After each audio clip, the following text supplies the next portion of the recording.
Rime of the Frostmaiden. Who would like to do a recap? Or would you like me to recap it?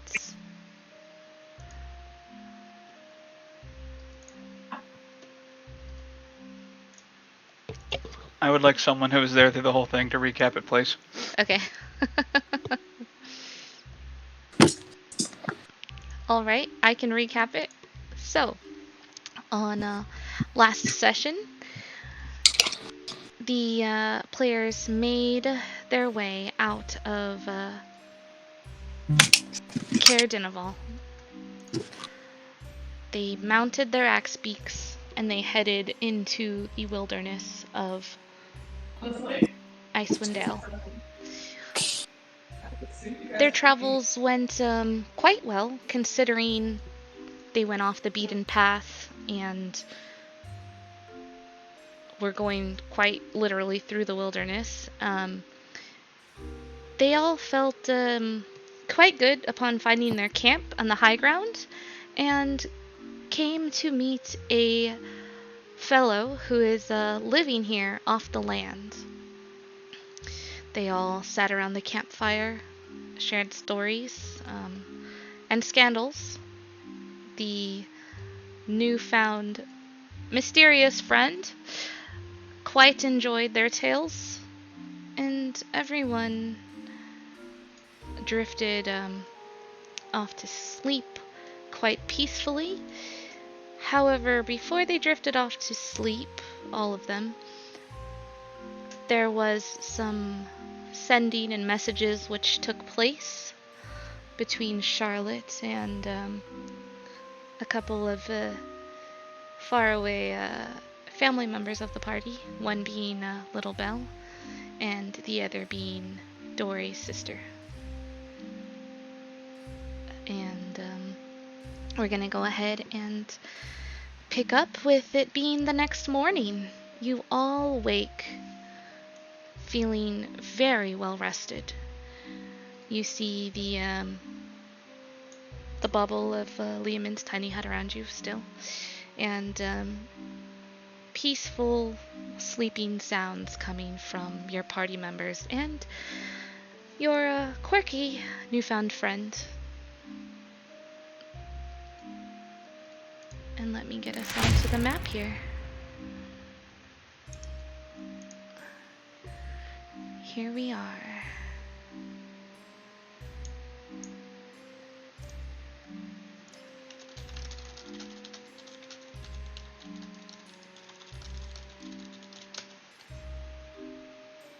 Alright, what would you guys like to do?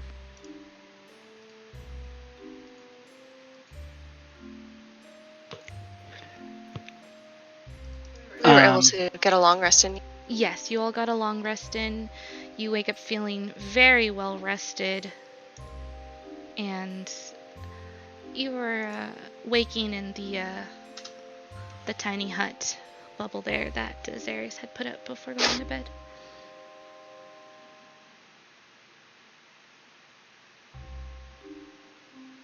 Some point in the night,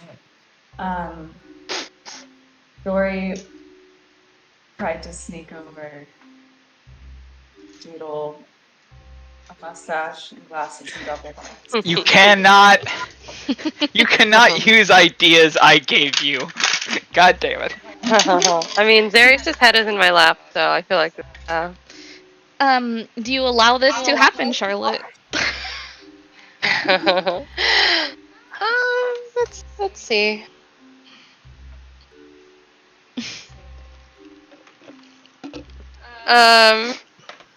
No.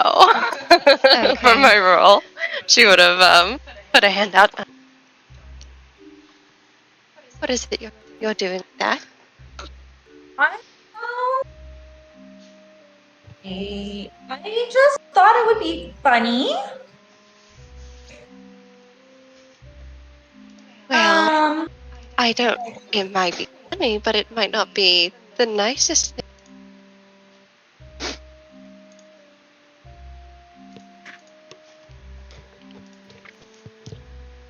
How'd you like it so much? But it's fun. Get to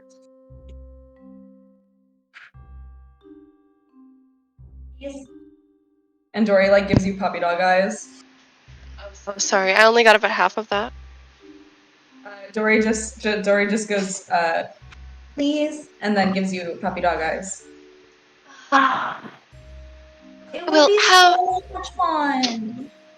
Of course it would for you, but how permanent is that thing? And she gestures to your brush. I don't know. I was kind of curious. You don't know. Well, what exactly are you going to draw on it? Kind of like just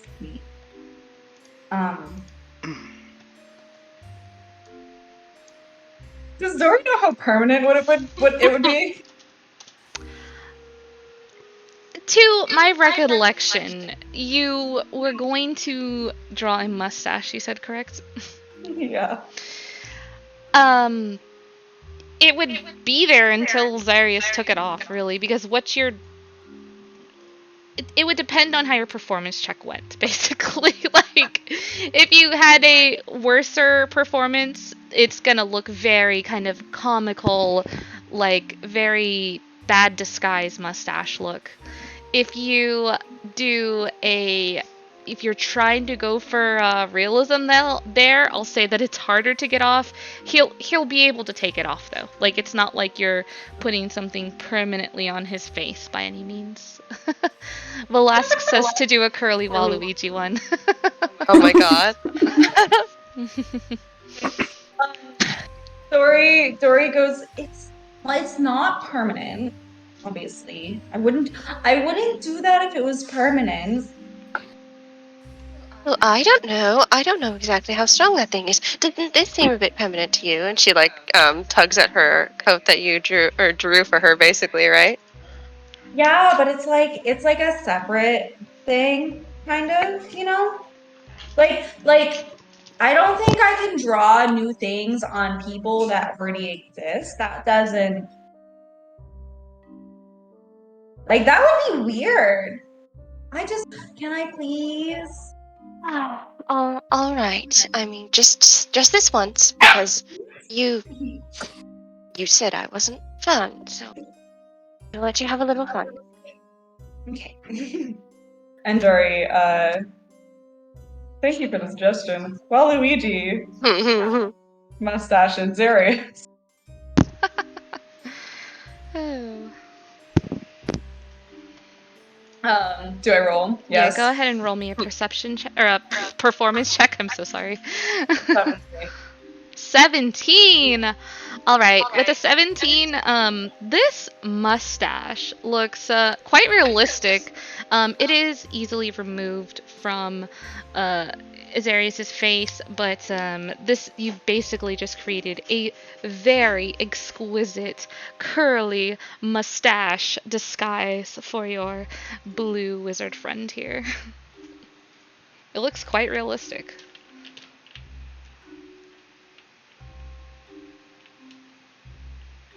She kind of looks down at him with a little bit of a like a smile on her face, despite herself.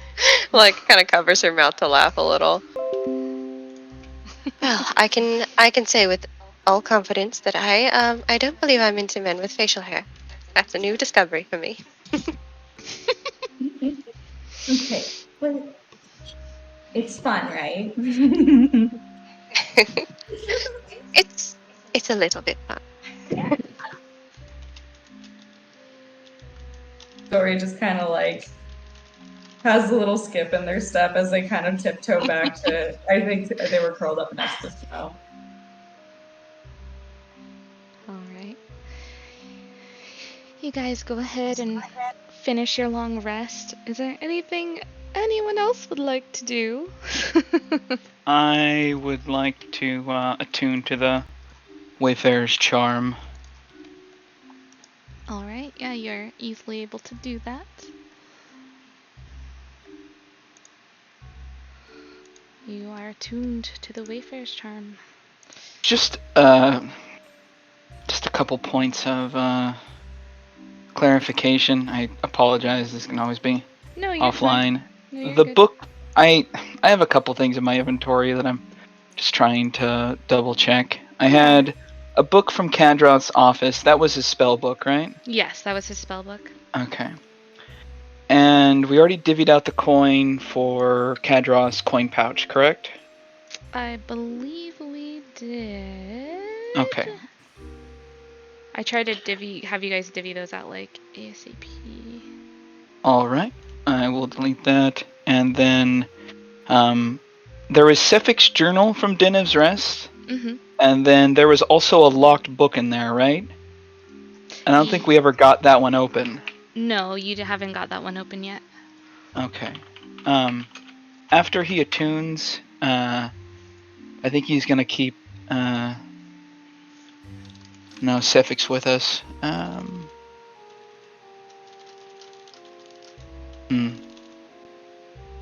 All right, he won't do anything for that for the time being. And I've already gotten everything I can from Hilda's book and the survival book and elemental book that Sefik gave me, right? Yes, that's correct. Perfect. Thank you, Momo. Appreciate it. You got it.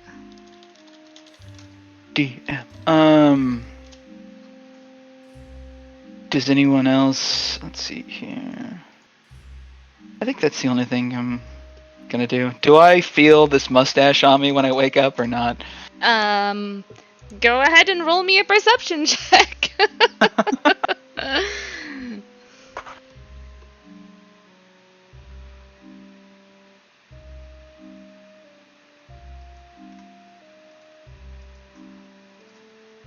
That is a 17 plus 6. All right. So, yeah, you wake up and you don't notice it quite at first, but you then start to feel like there's something on your face, kind of tickling your nose, your cheeks. Hair that's not usually there seems to be there. So yeah, you do notice that. So do with that as you will. You've got I believe it's a Waluigi mustache, right? Is it a curly Waluigi? Oh God. It's a curly Waluigi mustache, and it's also the same kind of like bluish color that his hair is, like the dark. Oh, Yeah. matches his hair. Beautiful. Match. Oh my god. I love He rubs at it. He's like, feeling a rather unnatural desire to go, wah! Oh my god. Oh my god. I don't think I can get into that register. Beautiful. That was beautiful. Oh. Wah! Now there we go. I can't get into that register. Fantastic. Fucking amazing. Super whiny. Wah! Okay. John He exploring says his this very vocal quietly, so no one skills. else can hear him. Yo, Velasque! Oh my goodness. Oh my god. Nice. Oh my goodness, Velasque! Wow! Wow! You are them of your word. My goodness. God help me. What? So what happened? So Velasque gifted 5 tier 1 subs to the Oh, community. fuck yeah. Thank you. Big thanks. You made good on your wah! Amazing. So powerful. Oh. Let's see here. He's gonna immediately look at Dory after he feels the mustache. Does she react at all? Dory. Do you react?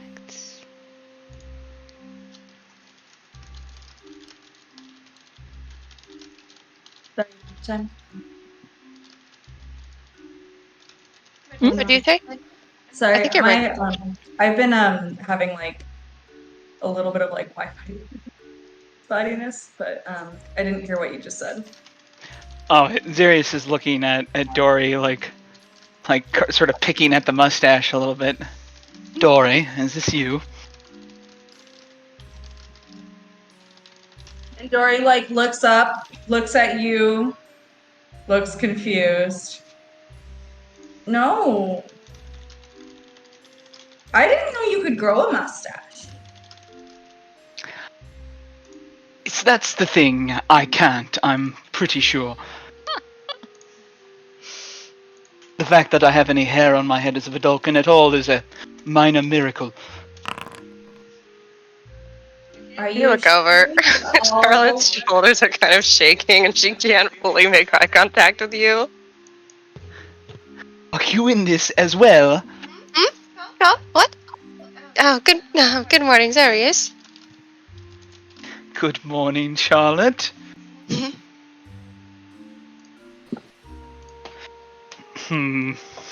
Alright, well...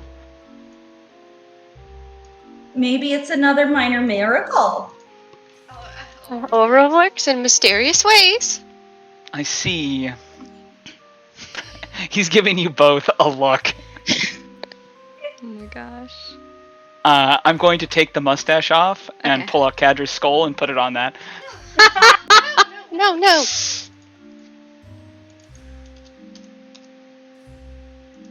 He's gonna lean in to Kadroth. What's that, Kadroth? Say again for me, please. A gentleman's revenge doesn't take forever. You get a sigh from Charlotte. Darius is trying to do as weird a voice as possible. All right, that's all I'm gonna do. I am I'm gonna ritually cast a couple other things as well. Okay. But I will send those to the DM. I think. Oh my Let's goodness. see. How long does? Okay, I'm gonna wait until we get to the water to ritual cast water rock on all of us. But before we, like when we get up to it, or like a few minutes before that, like when it sits in eye shot, we'll go ahead and do that on the whole party. I can do it to up to 10 willing creatures. Okay. Yeah, you guys have to stay within. Oh, do you have to stay within range of me once this is cast? I don't think you do.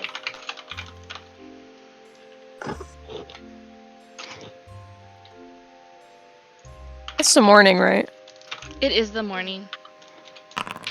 Yeah. You know how Schmo is. He's still sleeping. He's snoring. He's being lazy. The gentleman that you all had met is preparing a breakfast for you all. As you all wake up, you can smell the familiar smell of crag cat being cooked over the open fire. What was your name, sir? I don't think I called it last night. It's Jude. That's what I thought. That's right. Yeah. Jude the dude. Jude the dude. Yeah, I have it written down. Jude, I'm preparing breakfast for everyone. If you would all are hungry, I'm sure. And you said you were heading off to Bremen, was it? That's about 2 days more trip. Yes, I was supposed to talk to Corinus Ferrelbor, the speaker there, if I'm not mistaken. Never heard of him. Are you happy out here, Jude? Oh, I'm happy as can be. I've got my solitude. I've got the fresh air. I've got peace.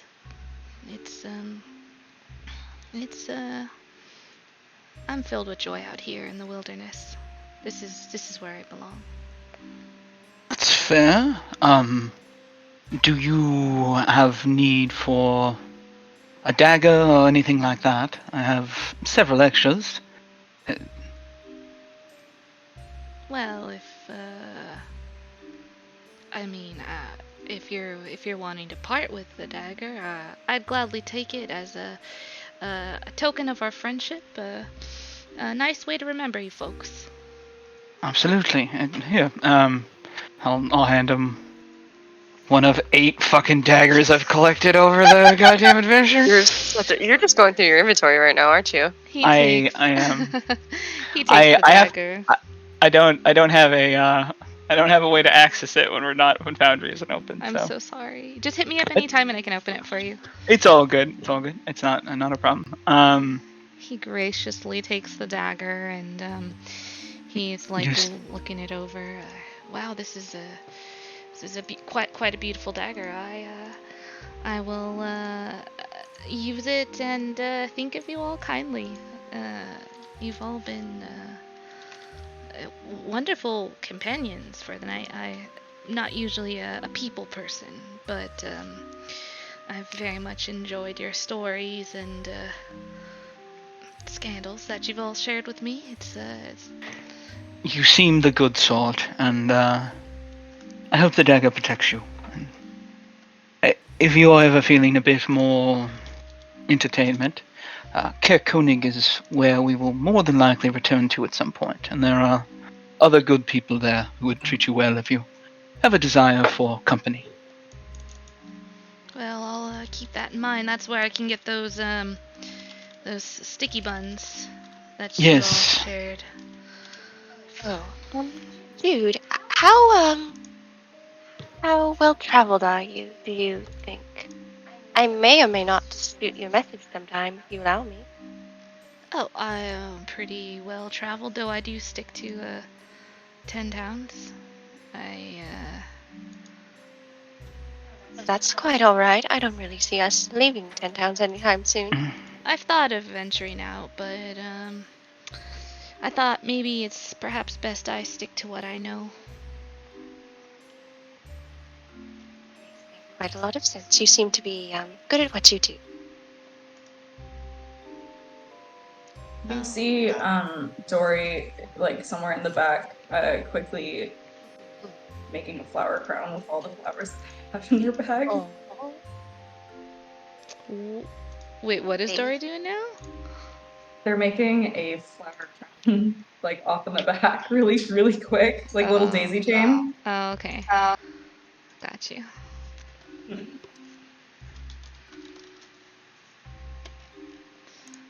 Yeah, let's see. He kind of peeks over. He takes notice of this. Kind of Dory, like, definitely tries to hide what they're doing, so it's like a surprise. But then they turn around. They're like,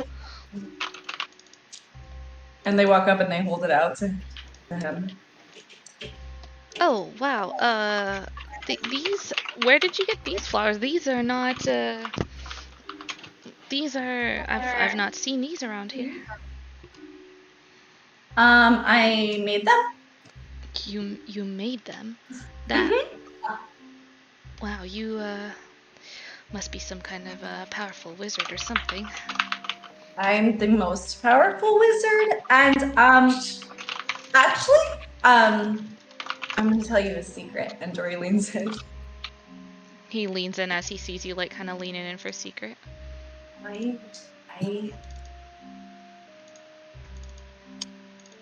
I made these flowers the same way I made Zarius's mustache. He kind of glances over to Zarius and gives you a nod, like, well, you're quite the artist. Well, and I don't think they won't wilt or die.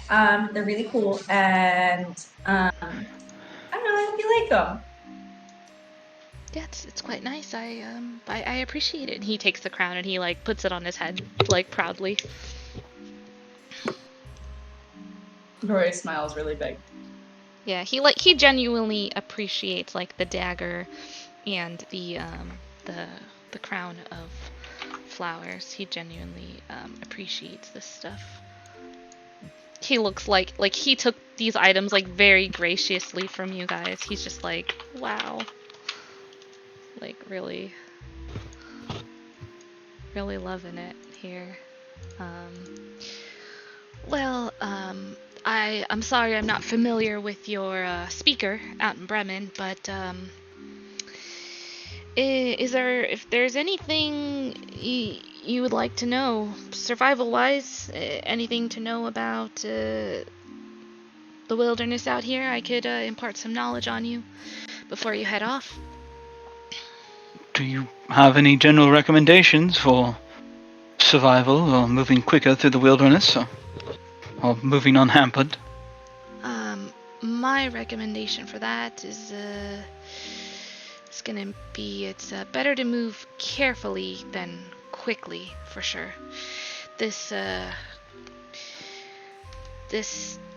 wilderness out here is quite unforgiving.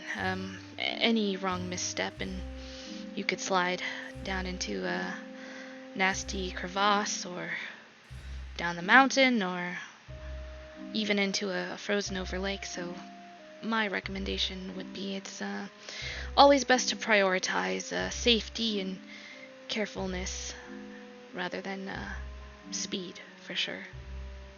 You don't want to push yourself too hard out here. Like I said, it's these lands are quite unforgiving.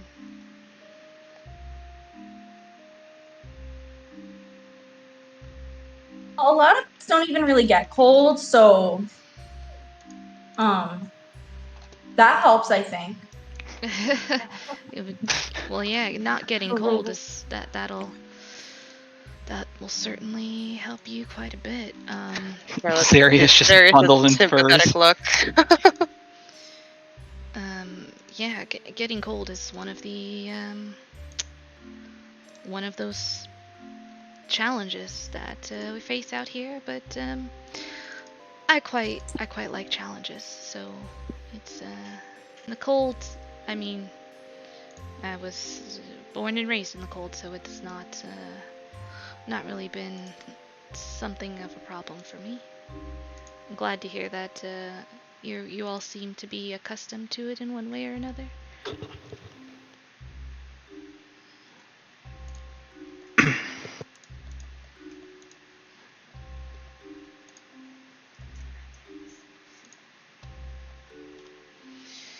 Well, I should, if there's nothing else, I should probably get on my way, do my chores for the day and it's a checklist and such and things, you know. Every day out here is quite busy being on your own. That is fair.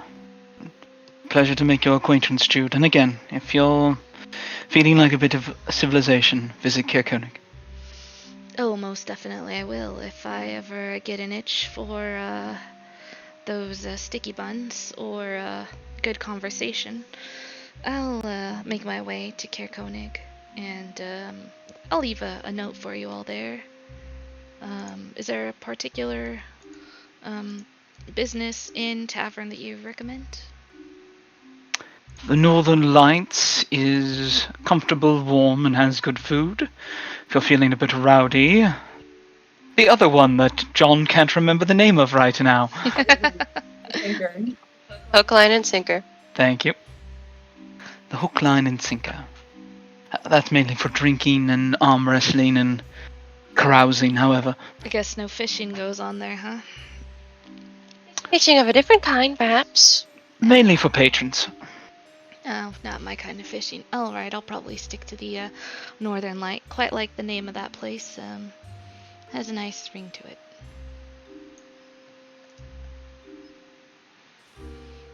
Well, I do appreciate all your hospitality, and I wish you all safe travels. And kind of like smiles to you all and starts packing up his stuff. He's getting ready to leave. Be safe, dude. It was nice to meet you. And she's going to tap guidance, send him on his way. He smiles warmly at you, and oh, you as well, Charlotte. It was really, really nice meeting all you folks. Of course. I do hope our paths cross again. Oh, I'm sure if they're meant to pass, then they will pass. And he kind of winks at Terpsichore. She smiles and waves. Alright, he nods and sets off down his way.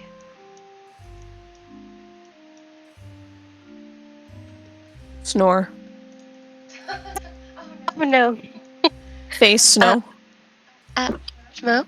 He kind of jostles Shmo by the shoulder. You alive in there? I don't have to perform CPR, do I? Are you all right? Like, waves a hand at you. 5 minutes. It's been 5 more minutes, Schmo. He scoops up a bunch of snow, like with his arms like a pillow, and shoves them under his head. Oh my god. Don't do that. We have a lake monster to fight. I thought you were excited about that. Lake monster! And he gets up.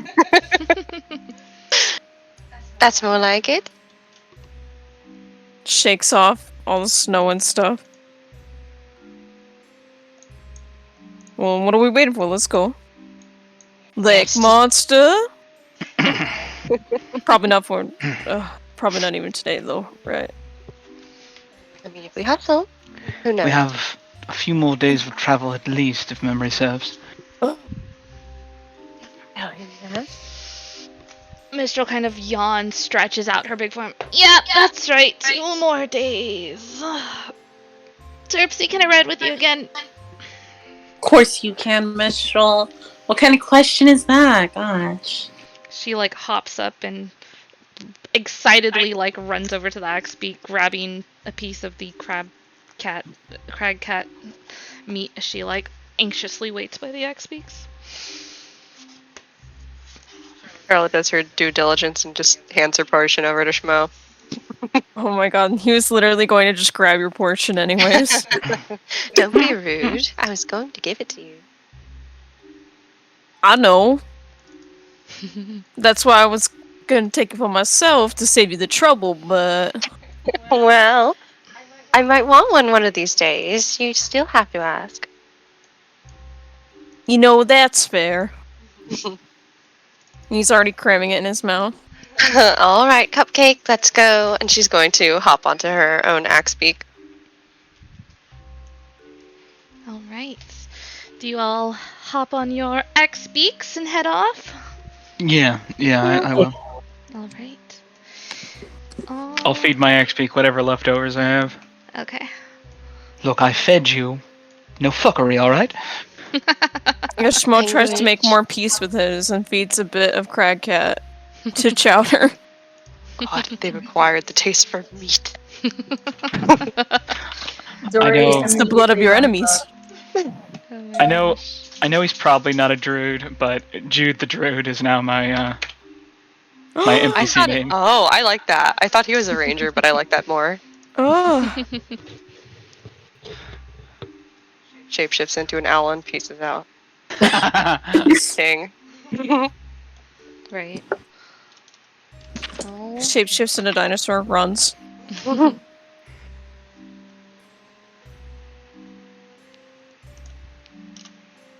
All right. Let's see here. He is just giving Ripper a bunch of like chin scritches. All of your guys' whatchamacallit, X-Beaks are very happy this morning. And happy for the attention and the pets and the food. And you all set off on your journey. So let's see. I believe let's get into our formation. Yes, let's get into formation. Give me your marching orders. Up in the front. I don't know which way we're facing. Dory would like to. You're gonna be heading north. Okay. Okay. Dory wants to be. Oh, Dory's next to me? Yeah. Oh. Schmo will be on the other side. Can I have Sefik ride next to me or behind me? I wanted to talk to him for a little bit. Yeah, for sure. Nothing roleplay. I just wanted to talk to him about the cipher letters we found and Okay, for sure. if he's remembered anything else. Yeah, no problem. Boop. Still casting mold earth to try and help the group. Okay. So we are going to be back at it again. I believe the last time we were traveling, we left off with Charlotte. If I do remember correctly. She had done Or was it John? Who had the last roll? I think I did that, yeah. Yeah. Okay, so we are going to go Schmo, go ahead and let me know what you are trying to do to help the party on their travels here. I think he's probably just trying to look scary. Okay.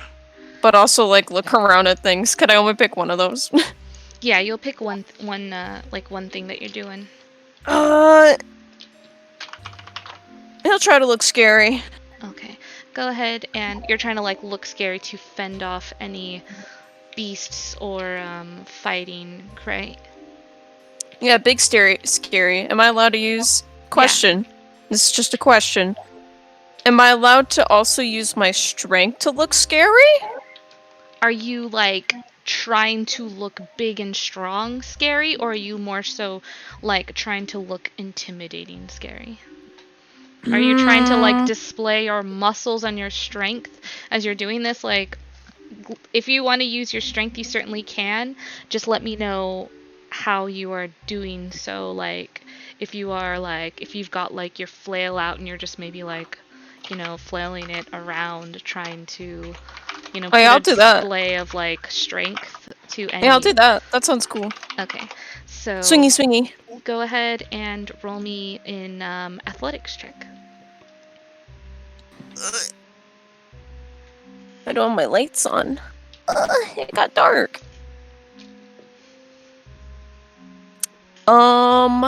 So unfortunately, that's a 13. Okay, that's fine. So as you are kind of trotting along on your axe beak, you're looking around and you pull out your flail and you're kind of like flexing your muscles, kind of like doing a little bit of a flaily swing about with your flail. And as you do so, you start to hear some noises from some bushes ahead, and you see a quite large creature. Let's see. You see a quite large creature that I don't believe you've seen before. And you see its head kind of peer up, almost like as if it peered up right after it heard the clanking of your flail's chain as you flailed around. It seems that you've gotten this beast's attention. Look. What does it look like? It is big and white, and it looks like an owl, but it also looks like a bear. It has white, thick fur, and as it looks at you, it kind of shakes its shoulders and kind of ruffles its like furry, feathery like kind of whatever that would be called for an animal. It kind of like ruffles itself, and it looks at you dead in the eyes, and it opens its beaked, gaping mouth, and it shrieks at you. Can I activate my form of dread? And like do like kind of like a Wendigo, kind of like attempt a Wendigo like shriek or something. Okay, yeah, you can go ahead and activate your form of dread and shriek at this beast. Shriek! Also, I'm just gonna roll it so I know what my temp HP is, in case. Yeah, that would be a good idea. Oh, it doesn't tell me. Okay, cool. So what should I roll for, like, trying to shriek at this thing? Go ahead and roll an intimidation. Because you're trying to, like, intimidate it to stand off, or... Yeah. Yeah. Then go ahead and try to intimidate this big wild beast. That is a 16. All right.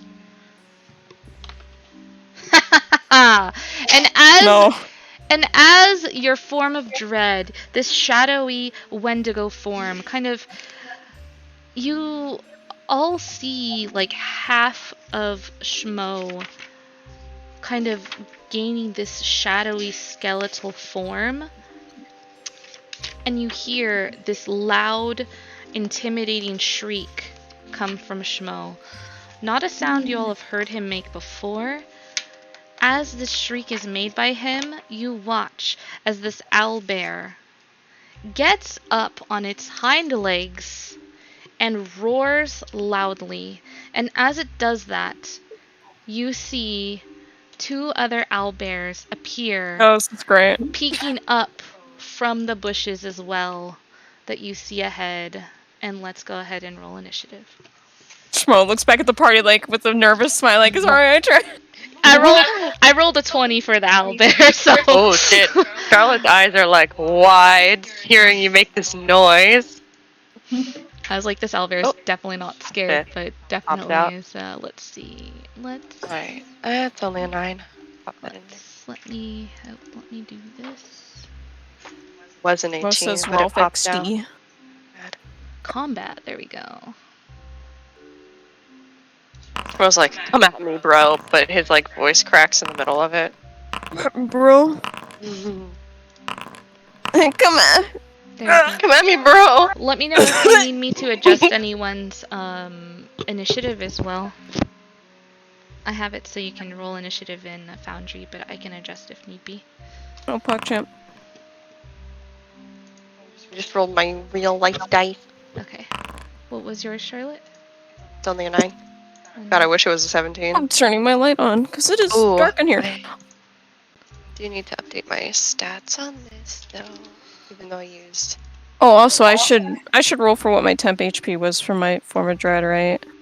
Yes. And then Dory, what was your initiative? 22. Same. Spanky. Natural 20.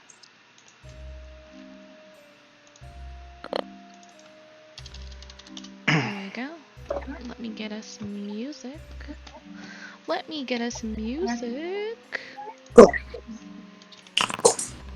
I got 9, 10. Wow.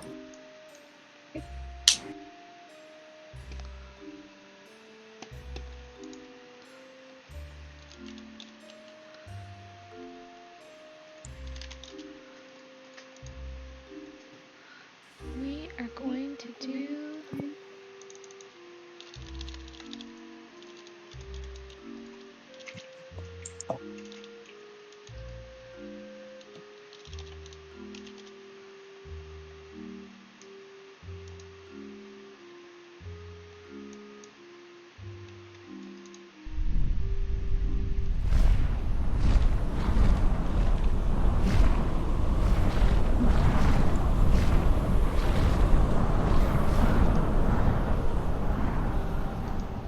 Sorry, give me just a moment.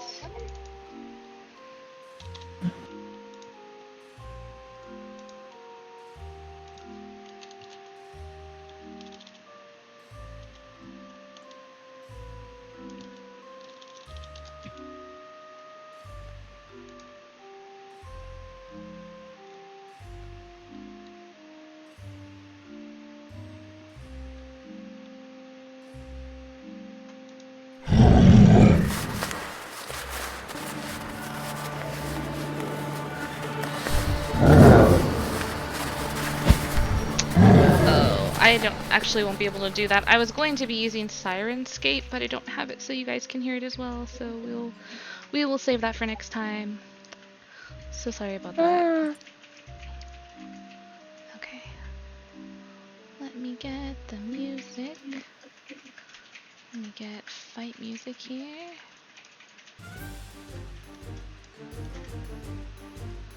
All right. So there we go. So, Dory, you are up first. What would you like to do? Schmo, you are on deck. Oh, there's so many of them.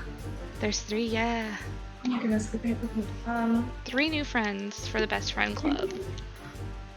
Oh. Wow.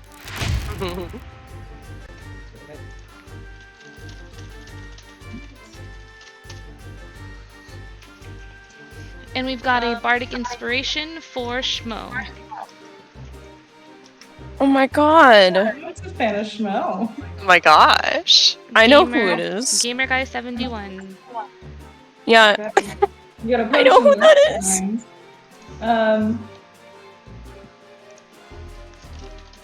Sorry, I'm just pulling up something that I want to use because I just really want to try it. Oh, and I'm so sorry I didn't give you the thingies. It's okay. I have. If you want to use something, let me know. I want to pull out that flask that Niru gave me. Oh boy. Oh boy. Is it so when I cast it, it's not centered on me. I can center it on something else, right? Yeah, you can center it somewhere else.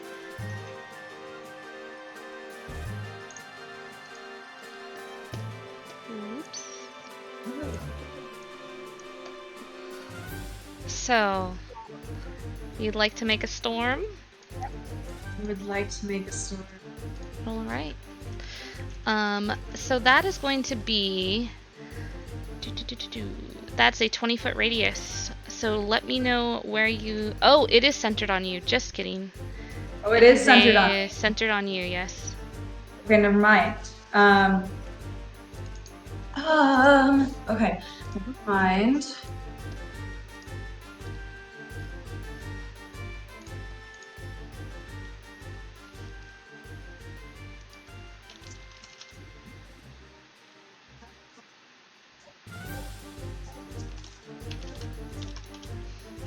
Jory's gonna pull out a classic fog cloud.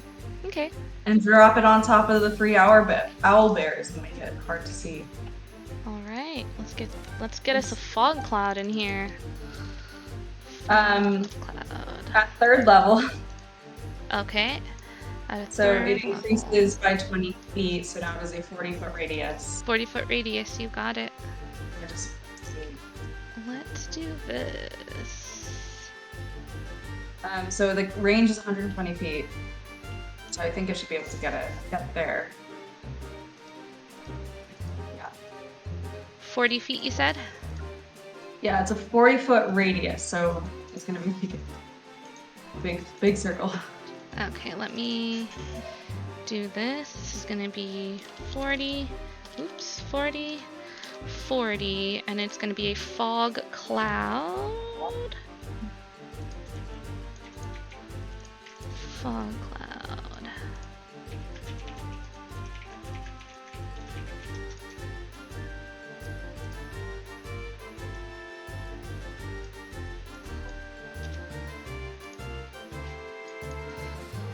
Let me do this.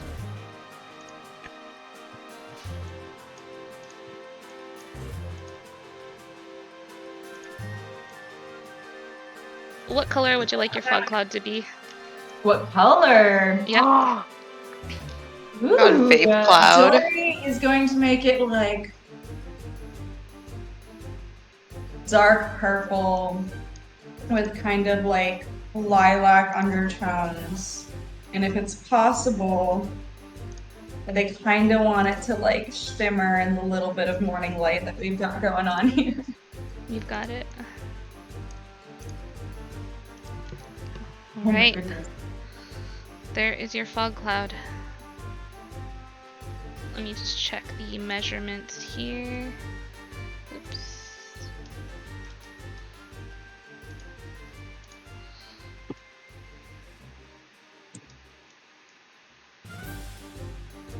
Okay, we're good. You wanted to get both of them. Is that good for location-wise, where you wanted your fog cloud to be? That is perfect. Sounds great. Awesome. Ooh, that's so cool. Yeah. That way you That's have like super a pog. visual. Gosh. Kind of a visual representation there.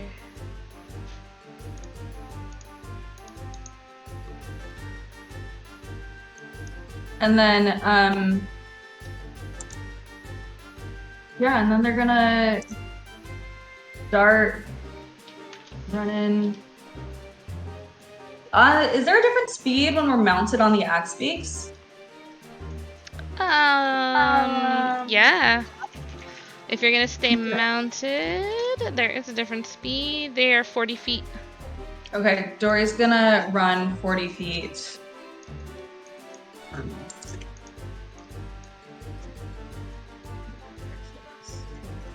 There. And just start running away. Yeah. What? You got it. I can't see, let's go! You got it. Alright. Next up we've got Schmo, and Owlbear is on deck. Schmo's really confused. He's not sure whether or not they should be fighting or whether they should be running. Dory would have I think. Let's go! I guess. And he's just gonna... Hold on. Well, first I'm gonna try and cast Bonfire on the one over here. You're gonna cast Bonfire. Yeah, create Bonfire. You're creating a bonfire where? Create bonfire. Here. Okay. On this one. Oh, on that one. Okay. Yeah, this one. Okay, shit. Burn. Okay, let's do this. And it's a DC It has 14? to make it. Okay. Yeah. Okay, that's a 15 plus 1. So it's a 16. God damn it. So it saves. So you try to cast your bonfire and it just doesn't seem to take hold in the but it's quite snowy and damp. He furrows his brow. And then he runs too. Alright. Boo. And that's the end. My turn. Alright. Owlbear number 1 is in this, has this darkness kind of, this fog kind of clouding their vision. Gets up and you can hear this large animal's movements, and they're gonna like look around and they're gonna start sniffing the air.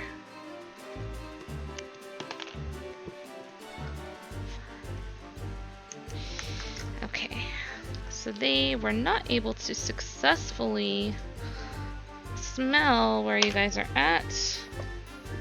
They are going to take some movement though, and they are going to move to the south. That is... They run into this kind of cliff.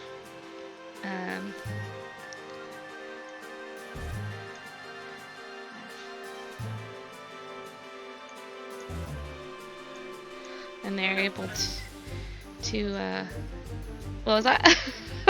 No, I was just like, oh no, too close for comfort. Yeah, they are able to run out of the whatchamacallit, out of the fog, and upon seeing you all, the owlbear kind of looks at you all and is just kicking back its feet and its claws, and it's kind of snapping its beak at you voraciously, and it goes to like claw and reach out at you, Charlotte, but it's not able to reach you. And that's the end of that owlbear's turn. Owlbear number 2 is going to also try to sniff around and see if it can smell. Oof, and it does not. So we're getting really bad rolls on these kind of... I'm like rolling perception for like keen sense and sight and smell to see if it can kind of smell its way out, but not having a good look at that. So let's roll to see which direction they're gonna go. They are gonna be moving west, and they're gonna just take their full movement west here until they can get out. Let's see. If they get out of the fog, and they, let's see, looking down, they wouldn't be able to see Schmo and Dory through the brush there, but they would have a shot at Charlotte to see. and moves over here. And just like the other one, it makes just a very annoyed, like, screeching growl at you. This one also kind of kicking its claws back, snapping at you. And it is Sephic's turn. He is going to give Zarius the help action. Mistral's turn. Mistral is giving Terpsy the bardic inspiration. And with that, we are Charlotte's turn, and Terpsy is on deck. Hey, so let's see. She's going to stay mounted. Let's see. A smart place to go here.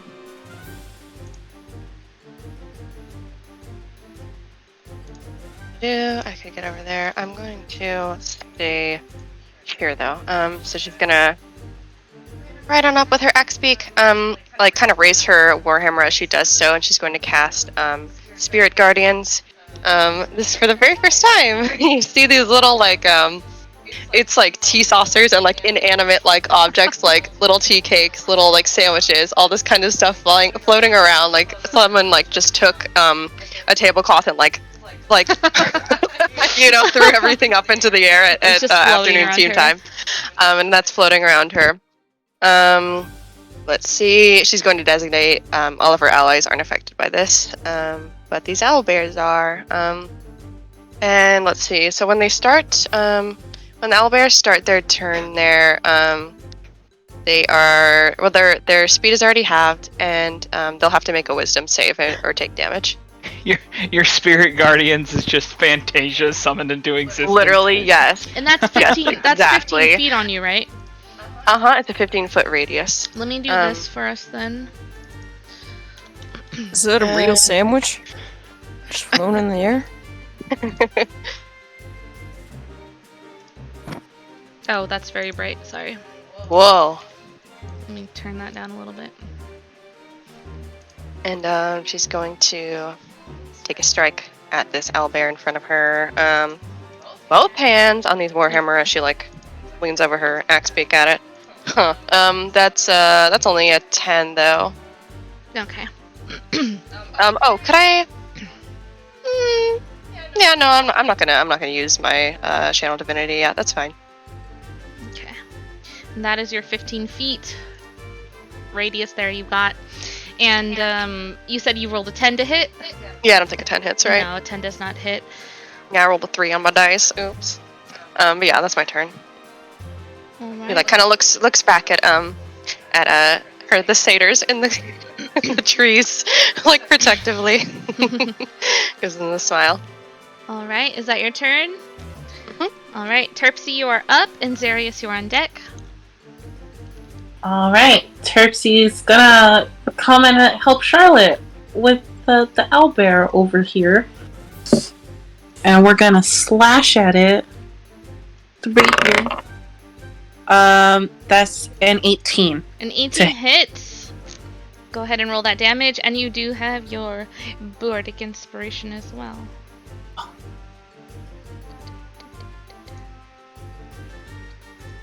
Eight.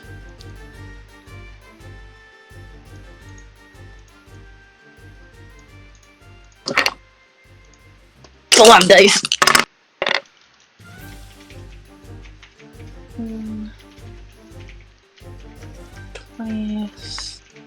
That's 29 with all the dice.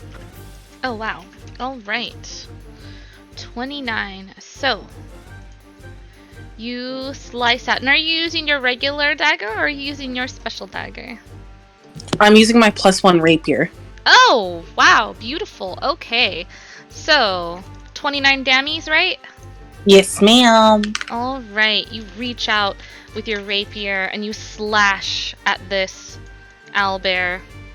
And it tries to dodge out of the way, but it just simply cannot. And as you slice into it, kind of cutting a big gash into its white fur, blood spilling across the snow, and it throws its head back and shrieks loudly in pain.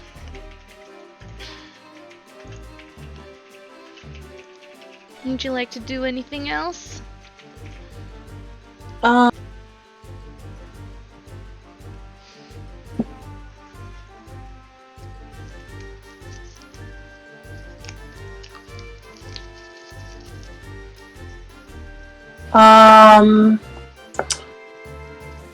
Yeah, I'm gonna target the one that's also out here, out of the fog. Mm-hmm. And I'm gonna wail. All right. Go ahead and wail, girl. And it's gonna take 9 necrotic damage. All right. And that's my turn. I want these things to know I'm coming after them. You're right. I think you gotta add sneak attack. Terpsy, yeah, you gotta add sneak attack to your attack. So roll your sneak attack for the first owlbear. Oh, I did. Oh, you did. Okay, that was with the sneak attack. Okay, perfect. Yeah. Okay, cool. Awesome. Zarius, you are up. Dory, you are on deck. And you have the help action, Zarius, from Cephik. Okay. I'm going to store that for now. I'm going to cast Summon Undead. I am casting it at 3rd level, and I am summoning the skeletal form. And then with my, I think, let's see here. So I'm going to verbally command it to attack the one in front of me. Attack the half owl, half bear monstrosity. And I'm summoning it right behind me. I'm just tossing the skull next to Cephik as it forms into this skeletal tiefling. Alright. And it's Kadroth's skeletal tiefling form, correct? Yes, it is. We're gonna use his token then. Alright. Where are we putting him? Right here next to Cephik. Okay. Bam. Shmo feels a strong urge to throw up. Well, that gives the side eye. 6. I'm also hiding behind this bush because I am frail, and then I, since the skeleton goes right after my turn, I'm going to have him just do his ranged attack and make the attack roll for that. All right. Unless you'd like to Gundam him around. No. He's all yours. He's all yours, buddy. Okay. He's your skeleton man. So, I gave you control of him too. Fantastic. Grave Bolt has 150 feet. That is... that's a 22 to hit. That hits. Go ahead and roll that damage.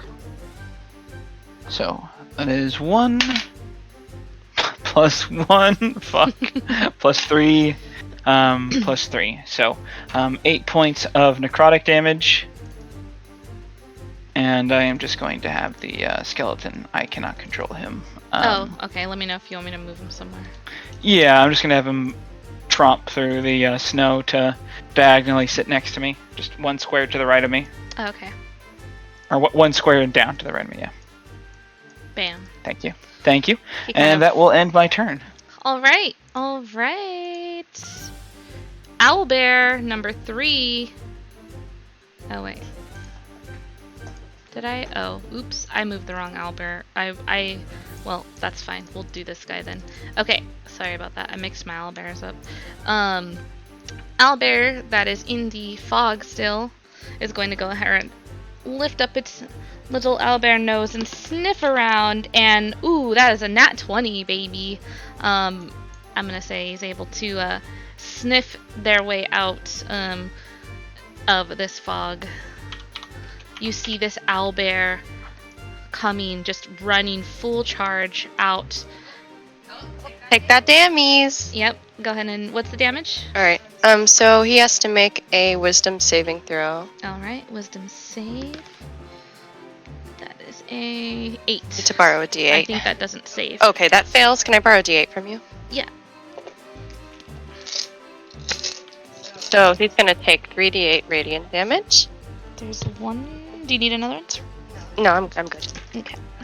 So he takes, that is 11 plus 6, that is 17 points of radiant damage as he runs through this cloud of various tea accessories. Right?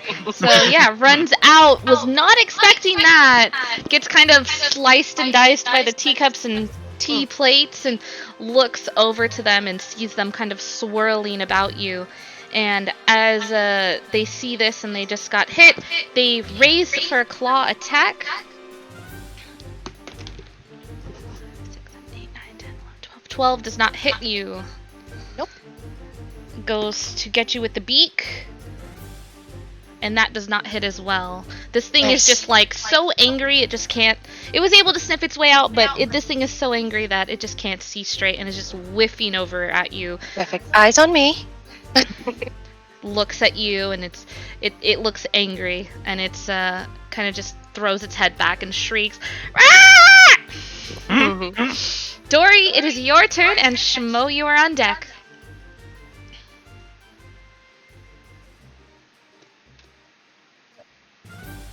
Can you hear me? There you are. Hello? Hi. I have a question. Yes. I think I answered my own question. Never mind. I would like to cast Eldritch Blast. You don't say. Yeah, go for it. And because Dory is 5th level, they can make 2 beams and is going to hit the two that are on either side of Charlotte. Okay, go for it. Rage spell attack.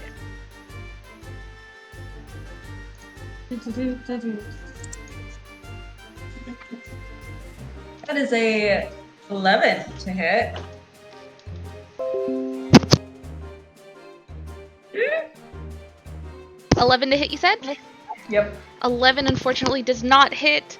You watch as that Eldritch Blast goes and just right over the owlbear's head, missing it. It looks over at you in the direction that this Eldritch Blast came from. Not able to see you, but it does, it's looking like, where did this come from?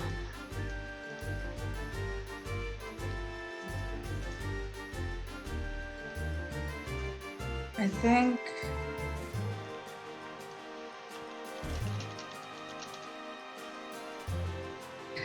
that's gonna be it. Yeah, for Dory. They're gonna stay put. Alright.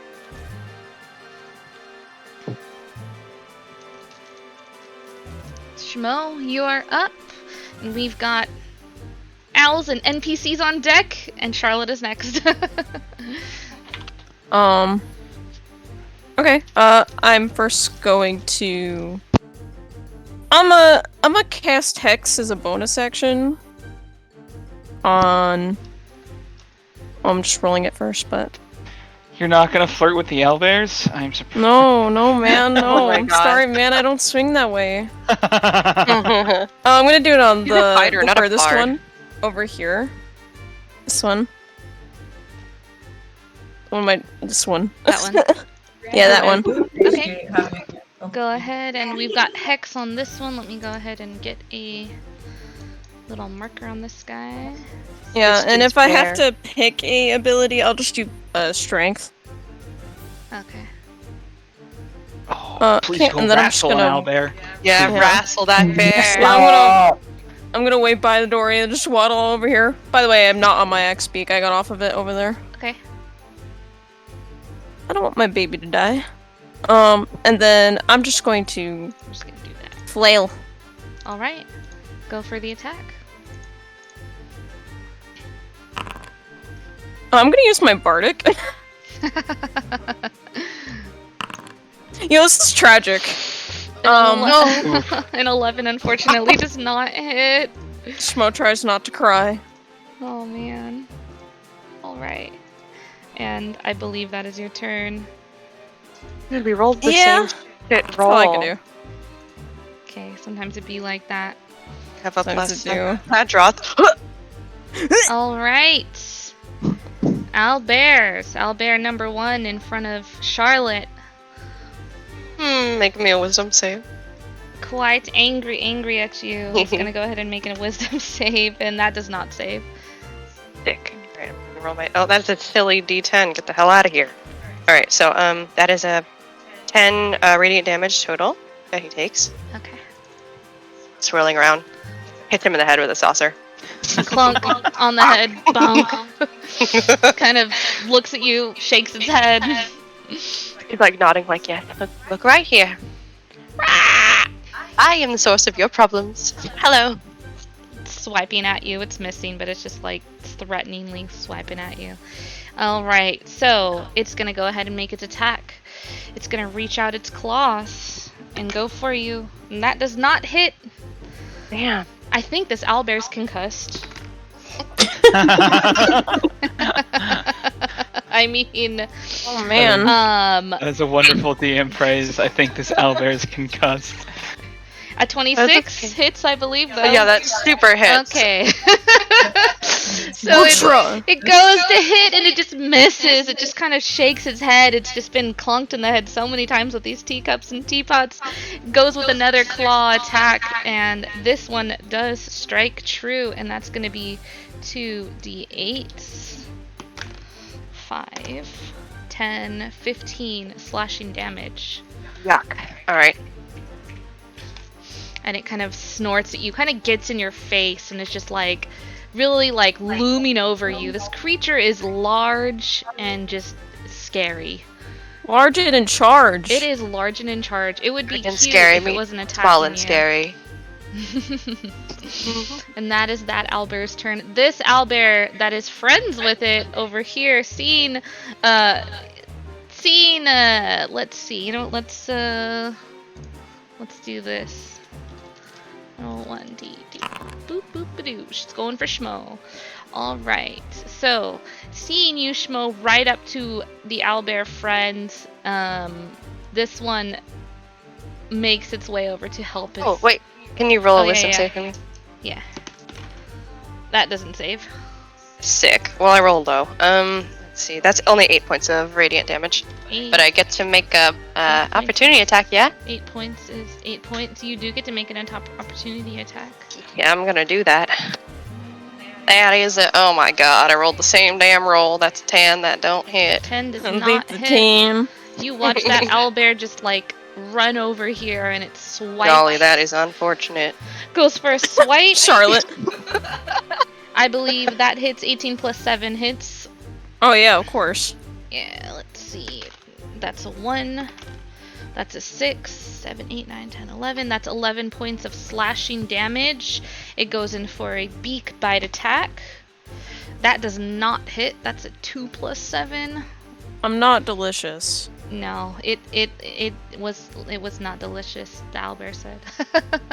It's in not for a delicious. Swipes at you and misses, and it snaps as it snaps at you with its beak. And that is that owlbear's turn. Cephic's turn. He runs over like along back here along the cliff area over to you, Zarius, and kind of crouches down next to you. And that skeleton trick is quite useful. Mind if I share the space back here with you, friend? Of course, I'll be happy to teach it to you later. There's some expensive components, however, just heads up. Well, I'm sure we can make do. And he kind of like winks at you Heads and up. gives you the help action. And that is his turn. Cool. What a fucking skull pun. Heads up. Yeah, is that a fucking skull pun? It was a skull pun. All Love right. it. Mistral's turn. Charlotte, you are on deck. Mistral, watching and inspired by the fighting and that's been going on in front of her, she gives Charlotte a bardic inspiration, strumming her harp. Thank you, my friend. Go get him, Charlotte! And she just does a little strum. Go, Terpsy! You're doing so good! And Charlotte, it's your turn. Terpsy is on deck. Okay. Well, if you'll excuse me, I believe Shmo needs some help. And she's going to, let's see. I think first I'm going to just, try and finish this one off if I can. But she's gonna bonus action rage first. So, a little menacing glow starts off in her eyes. And she's going to attack the one in front of her. That is an 18. Does that hit? An 18 does hit. Yeah, alright, cool. Okay. So, that's a 9 plus 4, 13 points of bludgeoning damage. All right.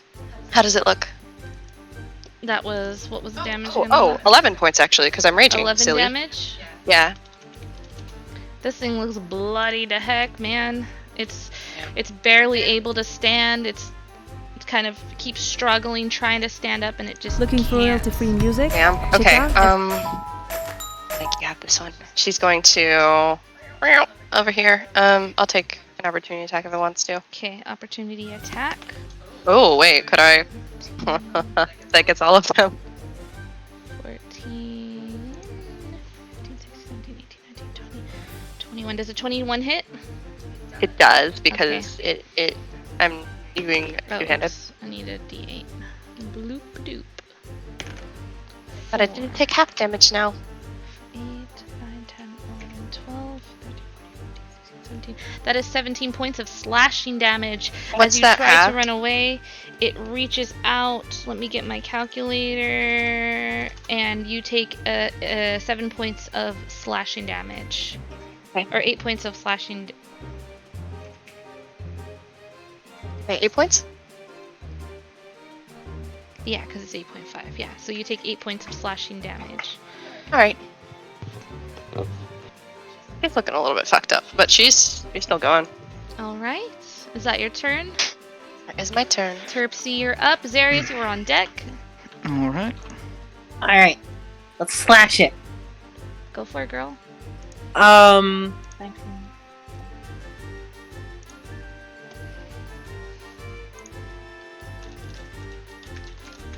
There's 26 hit. 26 hits!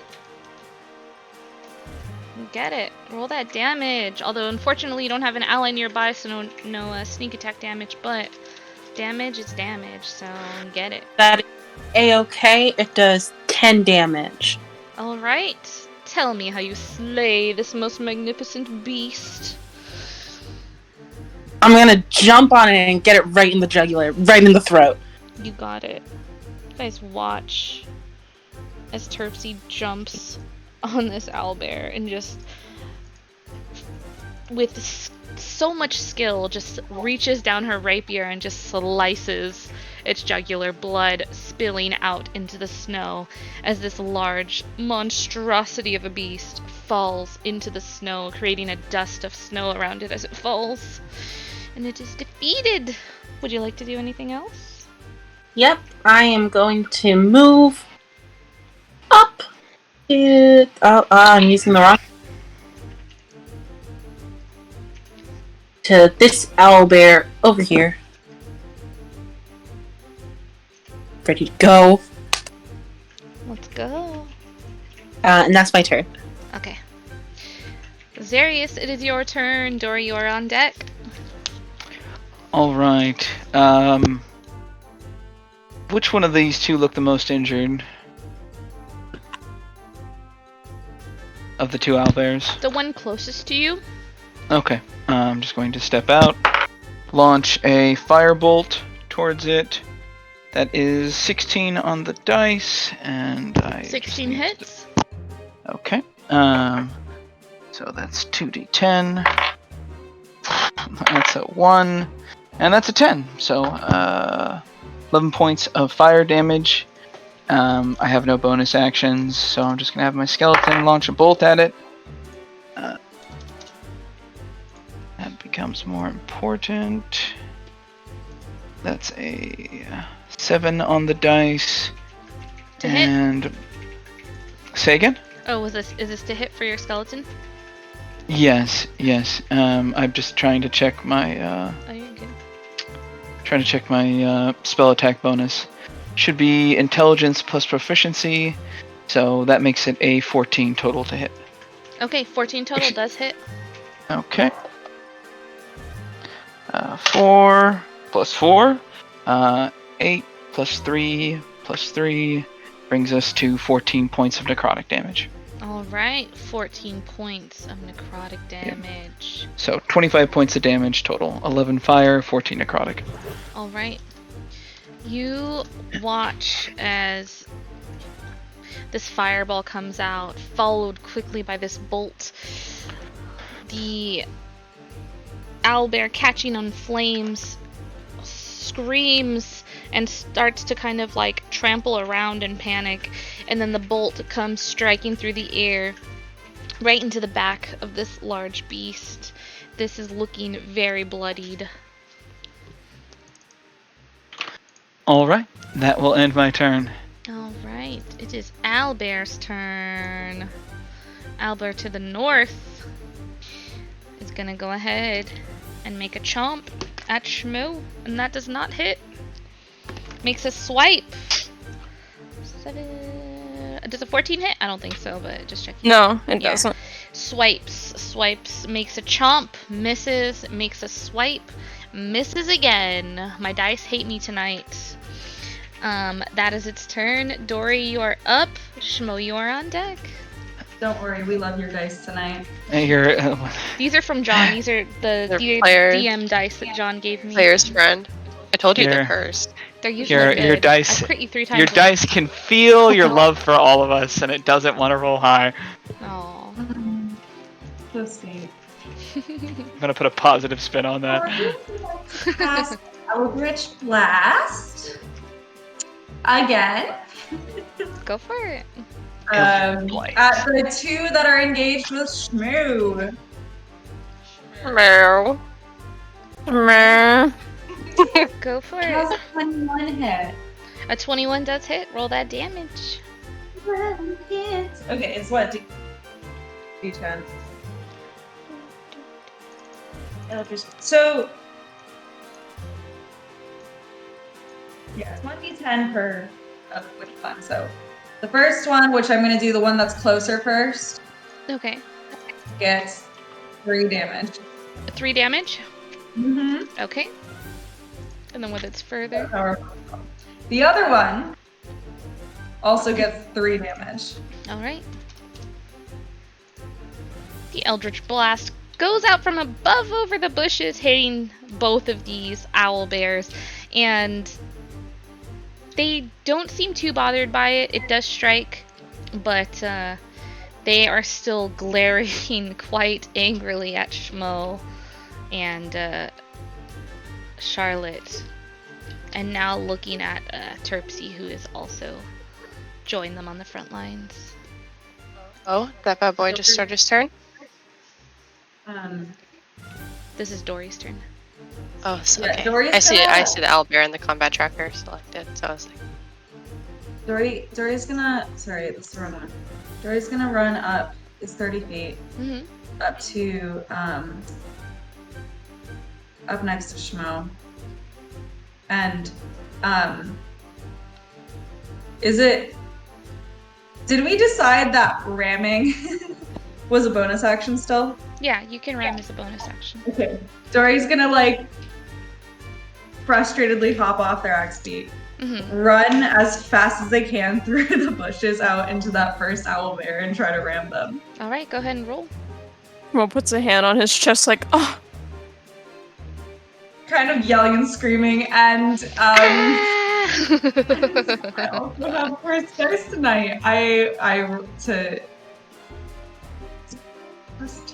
got a 5. A 5 does not hit. It was a nice try, Dory. They probably tripped or something going through the bushes and lost all the momentum. There was more energy put into the yelling than there was into the ramming. He's proud of them anyways. And is that the end of your turn, Dory? Yes, that would be the end of Dory's turn. It is your turn, Shmo. Charlotte, Okay, you are on deck. first, I'm gonna try and whack this one. But since I can see my modifier now, because I couldn't before, I'm just gonna roll my actual dice. Okay, go ahead and roll. Da, da, da, da. 12 plus 7, that's 19. A 19 hits. Go ahead and hit that owlbear. Okay. And you've got your hex on it, too. Yes! What's my d8? This is my d8. Cool. Ooh! 8 plus 5, that's... I'm stupid. 13? Alright. And then the 1d6... 3. Alright. would you like to do anything else? I'm gonna ram it. Alright, go ahead and ram that owlbear. Oh wait, also, shoot, I forgot. When I hit it, I can make it make a wisdom saving throw, because Form of Dread. Your Form of Dread, because you did that like before the fight started and it lasts only a minute, I would say is gone by now. Cries. Because Okay, it was that's like fine. in exchange, you did Form of Dread, it did something, you did something back, like... Makes sense to me. Okay, I'll just ram. Okay, go ahead and ram it. Ram. 14 plus, I think 5, because I don't know if I add the other modifier, so... 14 hits. 19. Okay. And that's... I don't know what my thing is for ram, so I'm just gonna roll it.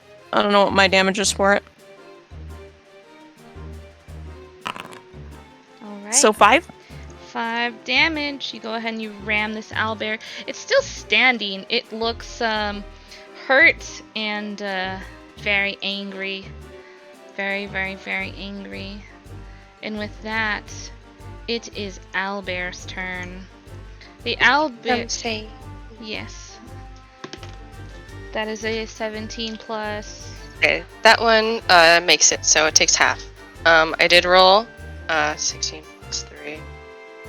19 points of damage halved is... You take higher, yeah? I take the lower. Higher when you hit me. No, I didn't because it was 0.5 and it was 8.5 and I took the 8. Oh, I see. Okay, Yeah. so this takes 9. 9 points of radiant damage. Yeah, Nick takes 9 points of damage. Shit, where did my thing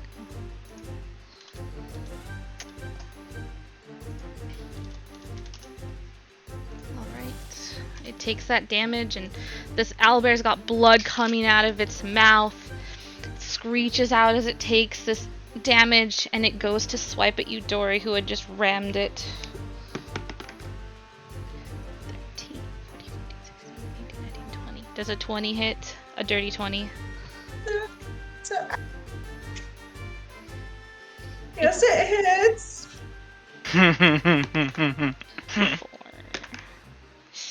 13, 14, 15. That's 17 points of damage. Uh-huh. This owlbear swipes out at you. Striking true with 17 points of damage. Looks over at you, Schmo, and goes to bite you again. This is why casters don't get in melee range. Does a 16 hit, Schmo? It does. Okay, a 16. Dory was just so mad they couldn't hit at all. Schmo's really pissed because it hurt Dory. Charlotte is glowing ominously behind this thing. Ominously. That is 22 points of damage. Ominously.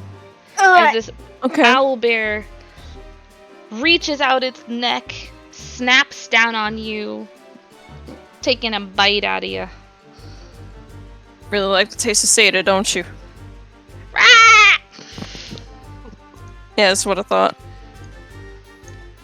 Alright, that's its turn. Sephic is up, and he's kind of keeping a low over here.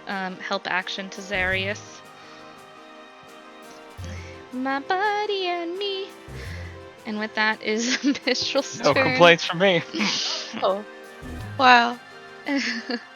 It's Mistral's turn, and she shouts out, "Get him, Tipsy! Go, Charlotte!" And she's going to give Terpsy the help action. And that's her turn. And it is Charlotte's turn. Terpsy, you're on deck. Okay, point of order here. Because I'm behind them, are we doing flanking? I don't know the technicality stuff of flanking, so I don't typically do it, no. Okay, I'll just do a straight roll then. Okay, that is a 17 to hit. 17 hits. Cool. She's glowing ominously.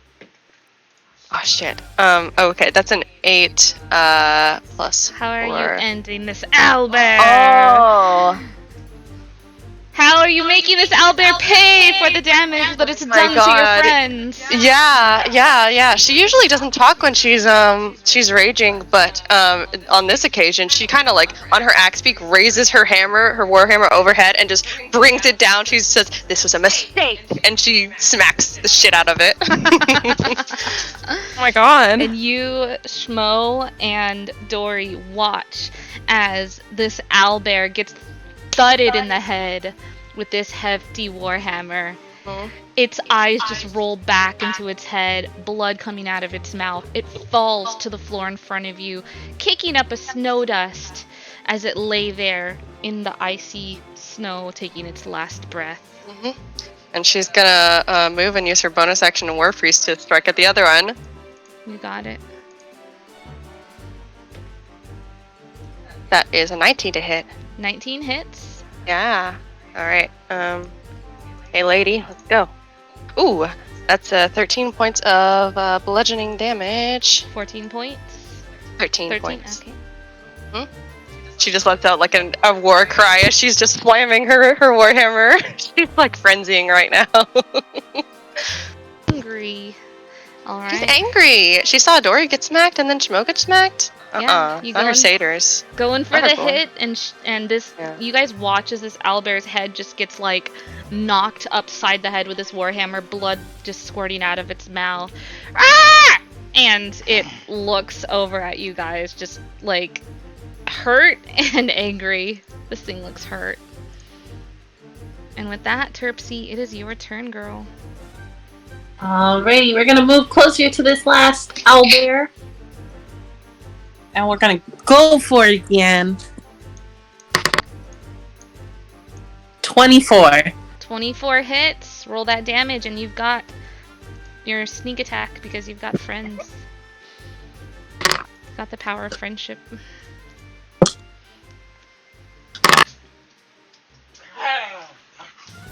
That's just the owlbear ASMR. Owlbear sound effects, totally. Look at you, boy. Alright, so it's going to take. Let me make sure I did the numbers right. 12. Alright, and you got your sneak attack in there too, yeah? Yes, ma'am. Alright, would you like to do anything else? Nope, that is all I can do. Alright.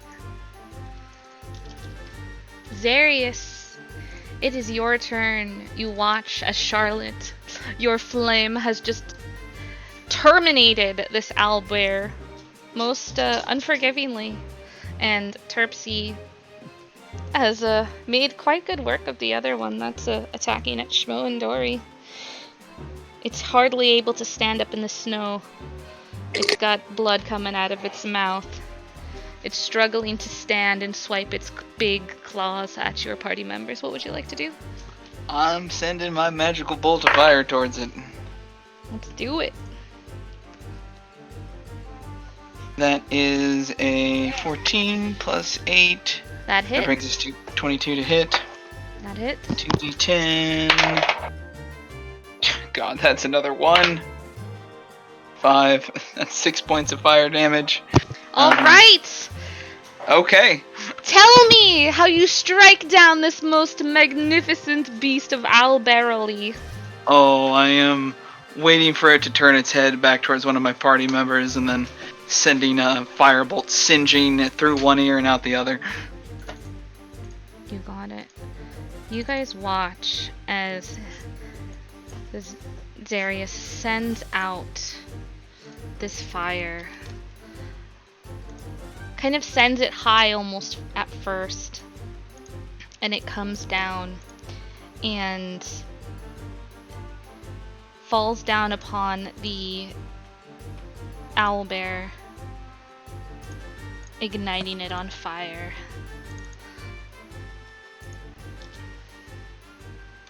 And it falls down into the snow to its demise. And, By golly. that's the end of the battle. Woo. Good job, guys. Schmo's going to instantly turn around and see if Dory's okay. It's probably holding, like, where they got hurt and just like pouting. They seem fine. Like, they're fine. They're just pouting and being dramatic because it hurt. Oh. Charlotte's rage kind of rapidly dissipates in just a puff of steam, and she very quickly runs over to Dory, like inspecting any of their wounds. How are you? Are you all right? Dory's still pouting, like, just kind of nods and it's like, I'm fine. Does it hurt anywhere? Well, yeah. Let me look. And she like she doesn't have to steep over that much, but she does anyway to like look at Dory's boo boos. And I believe does Schmo also look fucked up? He looks. He's not bloodied, but he's a little roughed up, but he's fine. Mm-hmm. You know, I commend your bravery, Dory, but it can be very dangerous, especially for little satyrs like you, to get in arm's length of something that could hurt you relatively bad. Yes, I did not expect you to do that. Well, I like everything I was doing wasn't working. That's fine. You'll miss sometimes in the heat of battle. It's quite normal.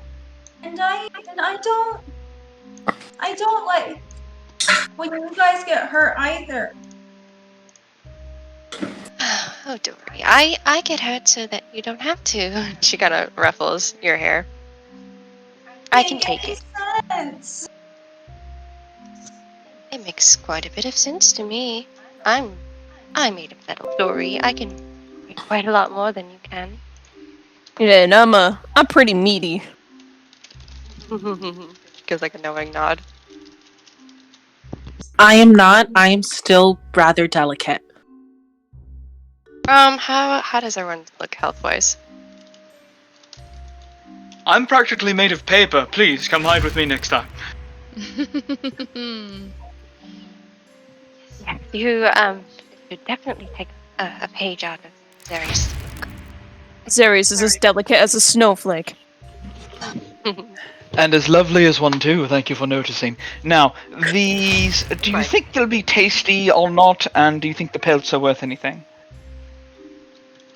Well, I wish Jude was here so we could tell him if their pelts are gonna do the same thing trolls do. We do have a bag of holding now. We could just wrap them up very tightly and put them in there. No smell that way. Very convenient. Well,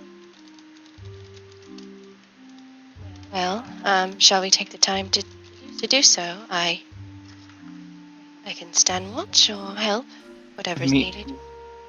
Meat has certainly been an issue before, and I feel like, well, I at least could do with any way to earn some more paper and ink. I have a spell book I've not been able to scribe any spells out of as of yet. So don't get me wrong, it's a very wonderful problem to have, but I'd like more of them in my repertoire. Are you in need of any materials? Make you some paper. What did Dory say? And what did I missed both of those things. What did Charlotte and Dory say? Dory said, I could maybe like make you some paper. Oh, Charlotte just asked if you're in need of any materials. I need high quality ink and paper. I don't. Yeah, they're super high quality. Well, I don't believe we should go looking for it in East Haven, given their treatment of wizards, apparently. But I'm sure we'll find you some. Do you believe that? Oh, go on. Yeah, I was just hoping that Brennan would have some. But we'll see. What were you saying? Apologies. Oh, do you believe that any of this meat could go to good use when it comes to luring out the monster. Maybe. We don't have any idea why it attacks people yet, do we? Maybe it's just hungry. Maybe we can tame it. Tame it. I doubt it. I'm awful. Eyebrow. I'm absolutely awful with animals and monsters. So, and I'm just gonna start slicing into the owlbear to try and harvest as much of it as I can. Okay, go ahead and roll me a survival check. Okay. I'll help him. Go ahead and you can roll with advantage, or you can both roll your own rolls.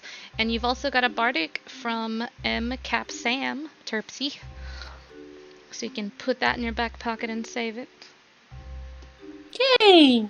Okay. I'm glad you gave me the help action. That was a 6 initially, and then I rolled a 14, so that's 20 total. Beautiful. You are able to carve up this owlbear with the utmost of care, using your, what you've learned and experienced from while you've been out here in Icewind Dale. Well, it's not been a long time.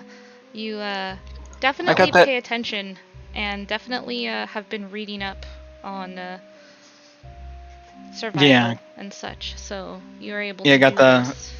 Got the book from Sefik and the book from Hilda, so he's got an idea of what he's doing now. All right. So what do I acquire as far as just an owlbear skin and some amount of owlbear meat?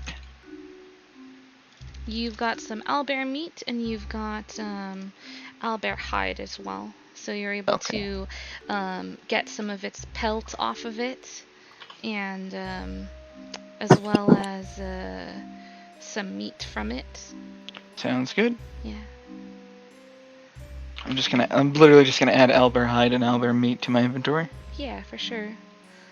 If there's anything else you would like to salvage from it, let me know. And I take the claws as well. okay, go ahead and take the claws and yeah. All right, what is the rest of you guys doing?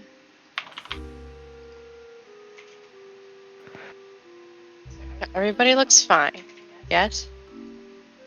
Pretty okay. Yeah.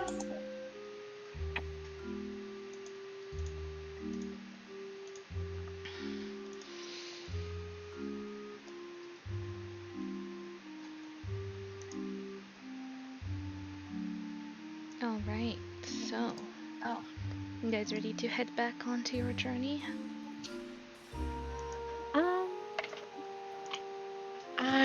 I think I'm still gonna use since we're stopped while they're doing this, I'm gonna take 10 minutes and cast Prayer of Healing. Mm-hmm. Who's gotten injured? It's me, Dory, Schmo. Anyone else? Yeah, I think so. Okay. Can I well, Charlotte's casting that. Can I just take care of the other two owlbears? Yeah, we'll use your we can use your previous roll. You're able to You're able to carve into each of them.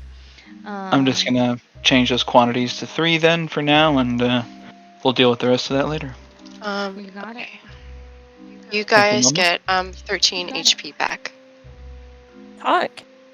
Yeah. We're feeling good. Probably feeling great. We're feeling amazing. Feeling great.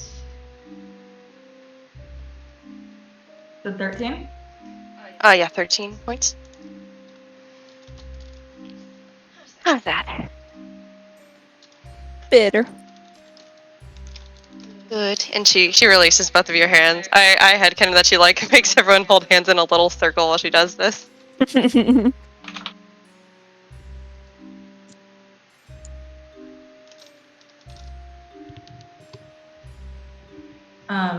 Is this the... Wait, so did Zarius pull out Kadroth in combat?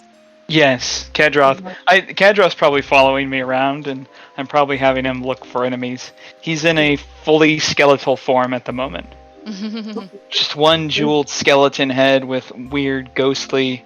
I'm imagining, if I can flavor it, as blue fire, just looking out across the frozen landscape.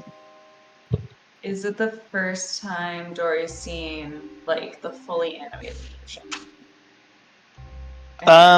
Yeah, unless you looked at the ghostly version that I summoned at the keep while Zarius was Dory wearing the wasn't ring. there.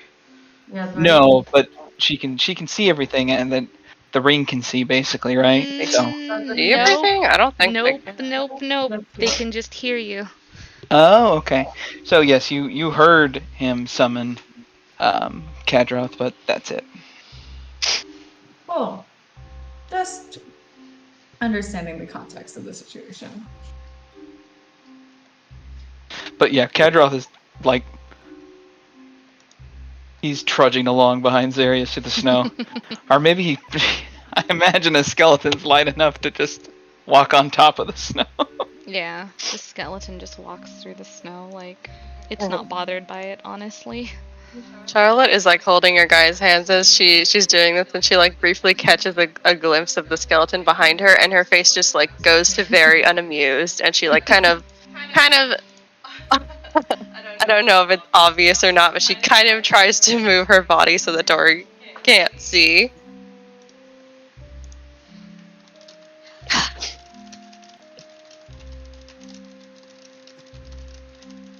Love it. Yeah.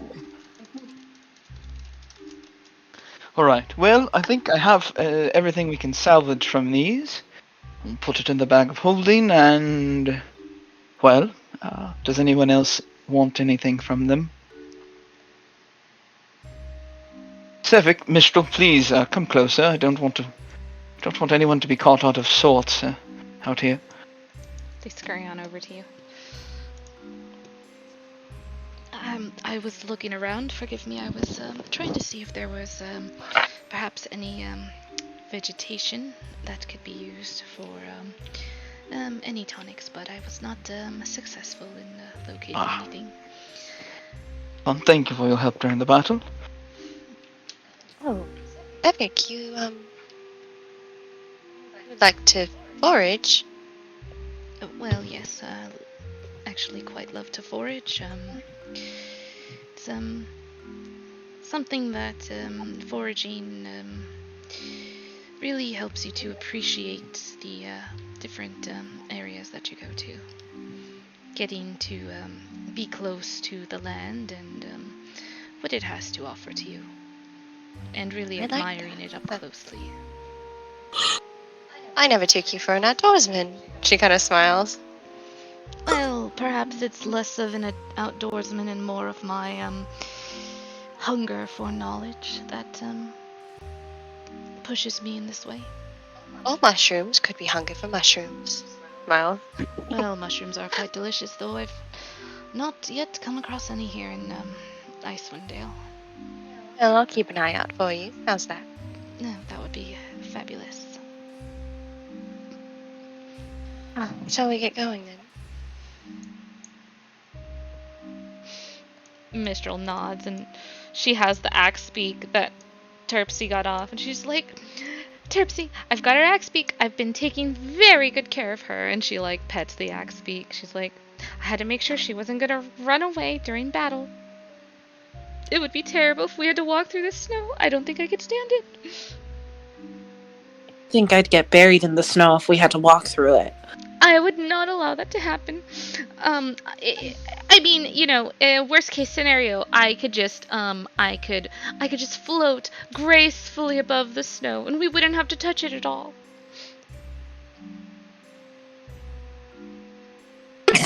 I've never flown before. Well, yeah, I suppose that makes sense. Not flying is not something that everybody can do. It's kind of maybe flying is a bit over exaggerated, and she kind of like leans and she's like, it's more of like I'm able to mingle with the wind, you could say, more so like a levitation, you know, gracefully floating right above the snow or right above water or the ground or the stage, or it can really add a dramatic effect to performances. That's still really, really impressive. I couldn't imagine doing anything like that. Well, I'm sure you could do it if you put your heart to it. I'm sure you could do it. I am sure there's nothing you can't do.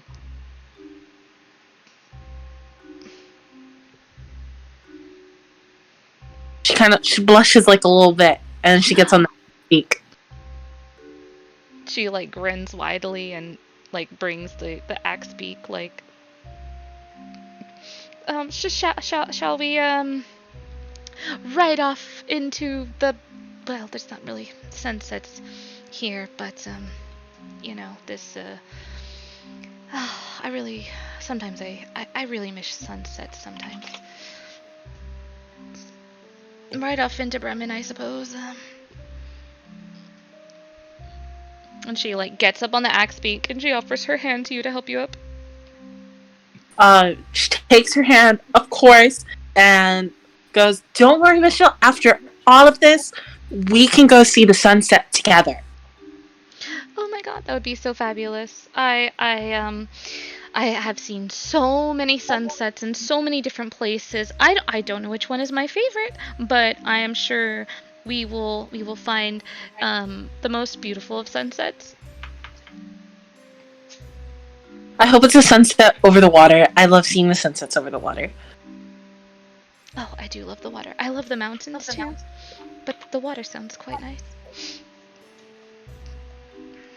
Well, we're going to the water, but there won't be any sunsets there. She gets really excited for a moment and then kind of just like, oh yeah. But that's okay, because when we get to the water, we're gonna fight a lake monster. Yes, thrilled for that. Thrilled for the lake monster fighting, yes. Don't worry, Mitchell. If the lake monster gets too close to you, I'll protect you.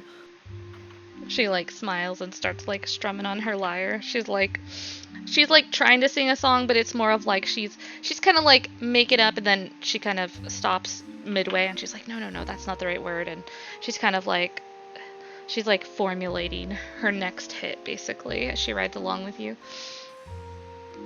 What are the rest of you all doing? Shmo went ahead and retrieved Chowder, just to make that clear. Yeah. And he's also eating trail mix. Nice.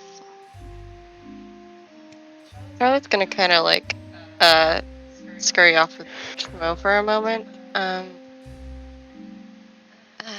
I have a question. Yeah, what? Do you think that Zarius is behaving differently? You two are,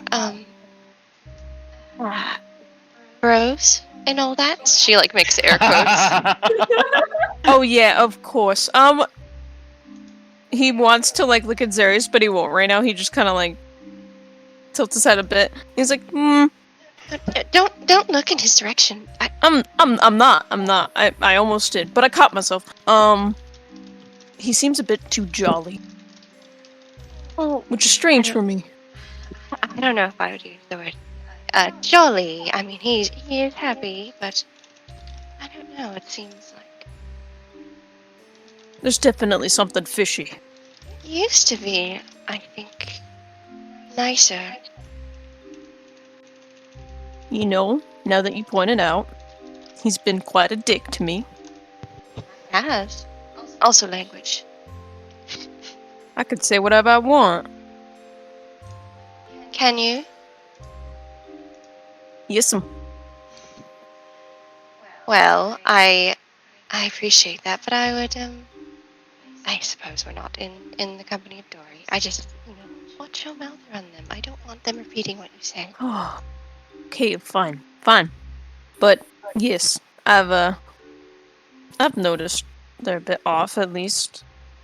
But I haven't been able to really articulate, that's a fancy word, articulate, bleh.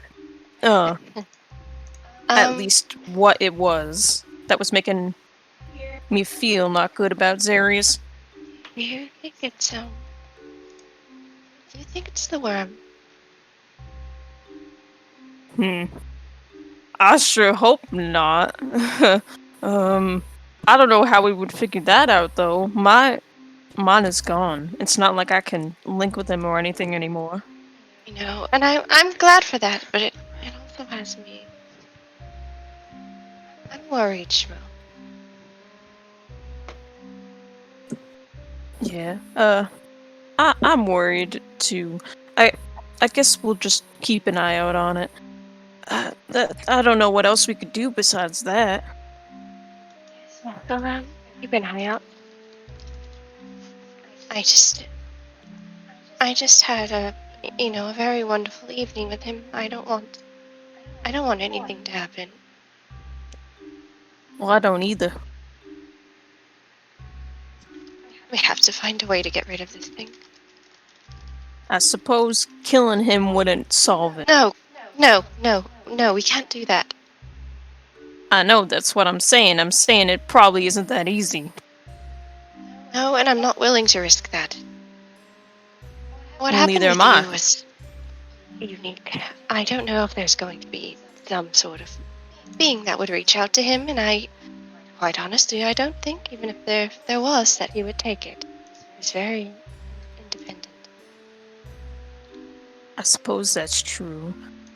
I don't know. We'll have to research ourselves, I guess, but I don't know what else. What's the extent of exactly what we could learn?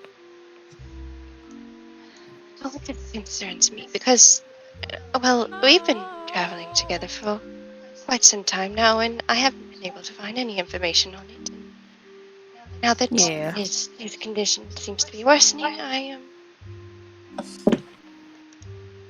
You must know how I feel. I do know how you feel. I wouldn't want anything to happen to Zarius either. I was always mighty terrified. Just being myself with having one of those things in my brain, and I can't imagine how he feels. No. That's why I got concerned when he started trying to take power from it. He did what? That thing he does now? Is that from the thing in his head? Yeah. She kind of puts a hand over her mouth.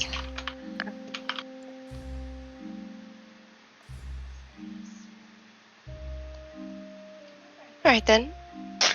Thank you for that information. Oh my I could have god. sworn Zarius told them once that he's been taking power from them or trying to learn how to use them. I don't know if she was ever there for that. Oh, I don't know, but I know he said it, and I know Schmo was around, so... Yeah. And he was like, that's absolutely. dangerous, don't do it. I think we discussed him potentially doing it, but I don't think it was ever made clear that he went ahead and did it. I don't know. I swear I remember there was like a part where he was like, oh, I've been messing with it. And we're like, no, don't do that. That's his connection to it is where he got that psionic shield thing from, so. Yeah. Yeah. Well, she looks like she's about to cry. Oh no! Okay, don't cry. I have trail mix. And he like holds out a handful. I don't eat. It's alright. We'll figure it out. Yeah, we'll figure it out. Even if I'm dumb for bells, I'll try and figure it out for you. For him as well. Thank you, Schmo. She gives like kind of a weak smile. Now, if you'll excuse me, I have an axe speak to get to. Good day. And she's going to scurry away to her axe speak. Crams the mouthful of trail mix in his mouth. Now he's thinking deep. He's slow chewing.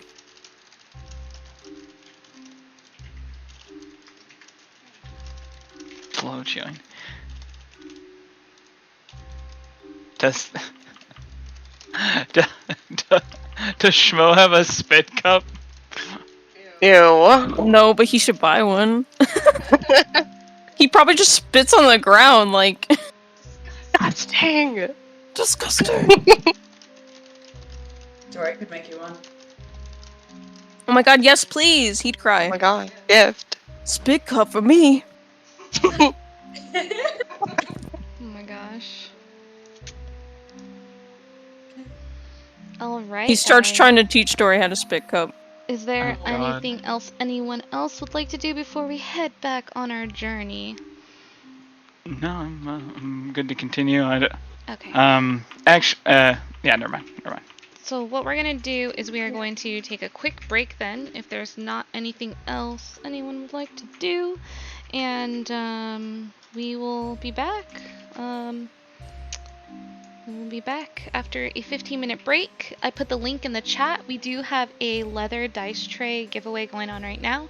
So be sure to check the link, like, retweet, and tag a friend for your chance to be entered in our giveaway.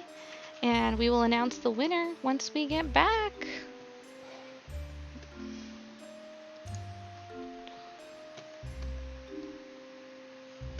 They can't hear us on break, can they? Right now, yes. We're not technically on break yet. Sorry, I gotta add the media. I'm just curious. Exposed. Exposed. Say all the swears. See that? Talking shit about the fans. Not really. Oh my god, they're so nice. What the heck? Sorry, I gotta see where my video went to. To get into my inner schmo, I made some cheese curds. Oh, God. How did you make cheese curds? I didn't make cheese curds. I bought them today, and then I microwaved them. So I'm feeling pretty schmozy right now. Microwave schmozy. cheese curds. Schmo and microwave cheese curds. I can. That may be the most disgusting thing I have ever heard of. I've never even had cheese curds. It just sounds gross to me for some reason. It's like a mozzarella stick. Take this moment to I'm refresh sorry. yourself, stretch, and perhaps get yourself Never a visit the Midwest. If you do not have the appropriate dishware, I will be happy to provide it myself, as well as the appropriate beverage. While you're waiting, do check out our social media. Any links to them are provided on screen. Follow our Twitter at A Minstrel's Tale for updates and additional content, and be sure to also follow us on Twitch at twitch.tv/minstrel's tale to receive notifications for when the next stream goes live. Missed past episodes? Don't worry, they're all available to view on our YouTube channel, A Minstrel's Tale. Additionally, check out our card, rimeofthefrostmomo.crd.co for character bios, links to other social media, and more. Enjoy the break, and we'll be back soon with more Frostmaiden.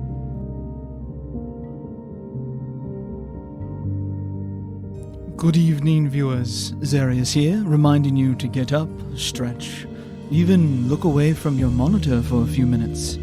After all, self-care leads to a healthy mind, and, well, you want to be alert for what comes next. Perhaps even brew yourself a cup of tea. Get a little caffeine in you.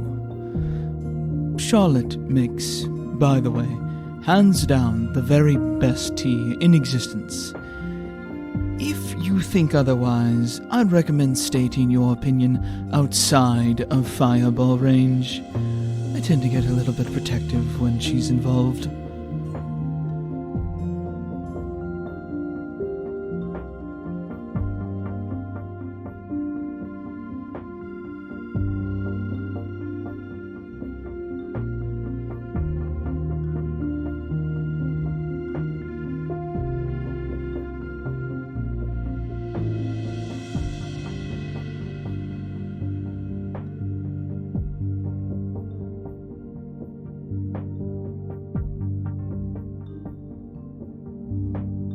Pleased to meet you. My name is Charlotte. I am a warforged of unknown origin with quite a few gaps in my memory. I first remember coming to consciousness when my now traveling companion and new flame Zarius stumbled upon my form buried under several feet of snow. He was on the brink of death when he found me, but I was able to give him another chance at life, just as he had me. We decided to travel together after that, and had been doing so for a year prior to meeting the rest of our lovely group. I do my utmost to protect all of them, as I care for them all deeply. That sometimes involves striking bargains with entities that don't exactly accept prayer in the traditional sense. But if anyone were to dare harm a member of my party, there would surely be bloodshed anyhow, don't you think? As for my missing memories, I'm quite torn on the matter. While I'd like to know more about my past, I suspect that what I learned will be neither pleasant nor painless if what I have recovered thus far is any indication of what's to come. I'm not going to let that get me down, however. While I'm not the biggest fan of my past, I am more than happy with my present, traveling 10 towns with my dear companions and protecting them every step of the way.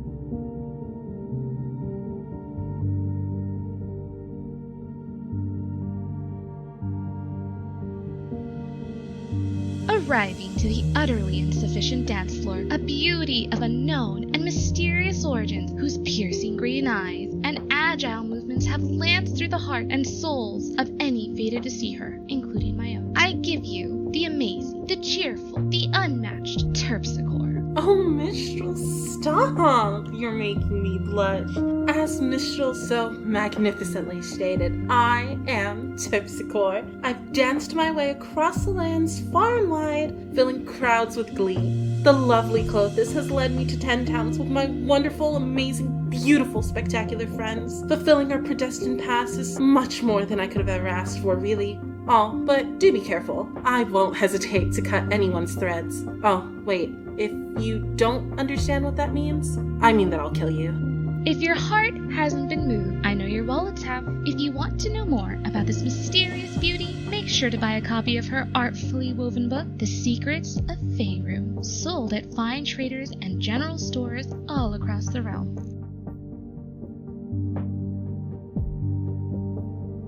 Hi, I'm Dorielle, but you can call me Dory. You know what? We should just be friends. I'm gonna tell you some stuff about me, and then you can tell me some stuff about you, and then we'll be friends, right? Okay, so a couple of things about me. I'm a satyr, obviously, but I'm from the Feywild, which is different from Schmo. He's from Cactus. I'm 10. My favorite food is sticky buns, especially when Zarius makes them. I really love the color lilac. I really like parties. I really like pranks. I'm super smart. I'm super wise. Ooh, I'm gonna tell you about my best friend. Her name's Miru. She's really nice. She brought me to 10 towns and she made me super duper powerful. And you know what? You should meet her. You can join the Best Friends Club and she'll make you super powerful too. I think I see Charlotte coming over here. And she doesn't look too happy. I might be in trouble. Don't worry, I'm really good at getting out of trouble, especially with Charlotte. But I think I have to go. I promise I'll talk to you later. You can tell me all about you, but I have to go. Okay, bye!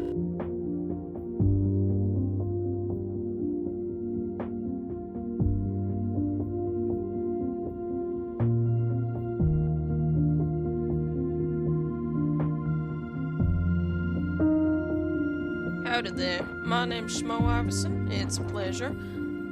I ended up in 10 towns due to some mind flayers abducted me when I was on my lonesome back in my homeland of Flagstaff. The stuff they did was mighty nasty, but to my surprise, their ship went and crashed in 10 towns.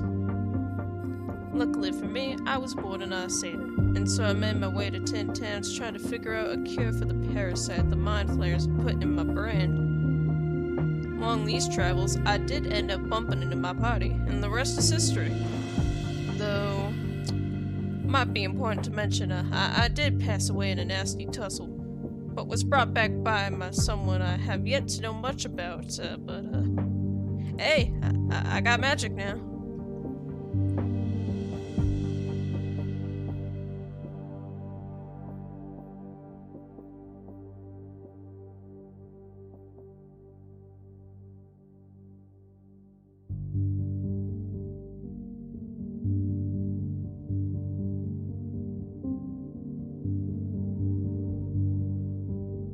A most eloquently spoken and unnaturally skilled plucker of strings surely needs no introduction. But if my realm-shaking reputation and voice, the likes of which the gods themselves wait on, have not reached the pale and unfortunate rock you live under, hearken to my words, for I will fill your poor uncultured ears with the tales of minstrel, harpist, bard, adventurer, and weaver of extraordinary stories. My voice unmatched, my tales unbeatable, my heart untaken. Or is it? Come now, dear listener, I will weave you tales of plucky adventures, downtrodden citizens, untoward warlords, and evils only the mightiest of hearers might vanquish. Listen well, for this very night I leave to share my stories and my lovely self with the next town in need of my glowing presence. Tonight you will become another one of the Bard Mistral's biggest fans.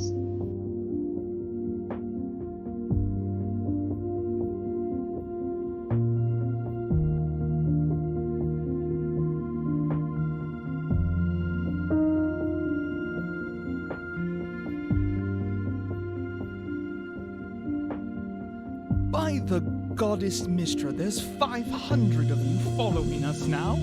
That's absolutely amazing. Thank you for your support.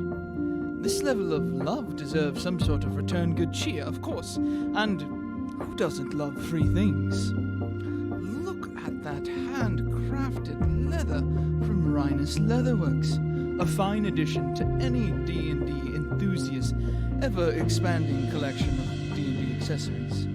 Please, follow the instructions on screen to enter, and best of luck to you.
Greetings, audience. Please, gaze upon the majestic makers of maps who enhance our stream. These colorful cartographers have no equal, and if you too wish to tread upon their velveteen creations, simply head to one of their Patreons below. These wizards of topography will surely appreciate it. They are Pogs Props, Maps and Quests, Dr. Mapso, Cartographer's Cantrip, Dynamic Dungeons, Dice Grimorium, Incarnate, The Modern Lich. Frostmaiden will be back in just a few moments. Please gather up all snacks, loved ones, and ensure that you are seated comfortably and appropriately before you rejoin us on our adventure. We're glad to have you. Ever the industrious adventurers, you can find A Minstrel's Tale on a plethora of social media websites. You can visit us on Twitter, for example, at A Minstrel's Tale. And, please, don't forget that we stream every Saturday at 6 p.m. Pacific Standard Time. You can find us at twitch.tv/Minstrel's Tale. And, well, if you happen to miss a stream, a terrible crime indeed, have no fear. All of our previous streams are available on YouTube at the A Minstrel's Tale channel. Thank you for watching our content, and if you're feeling kind, please follow us.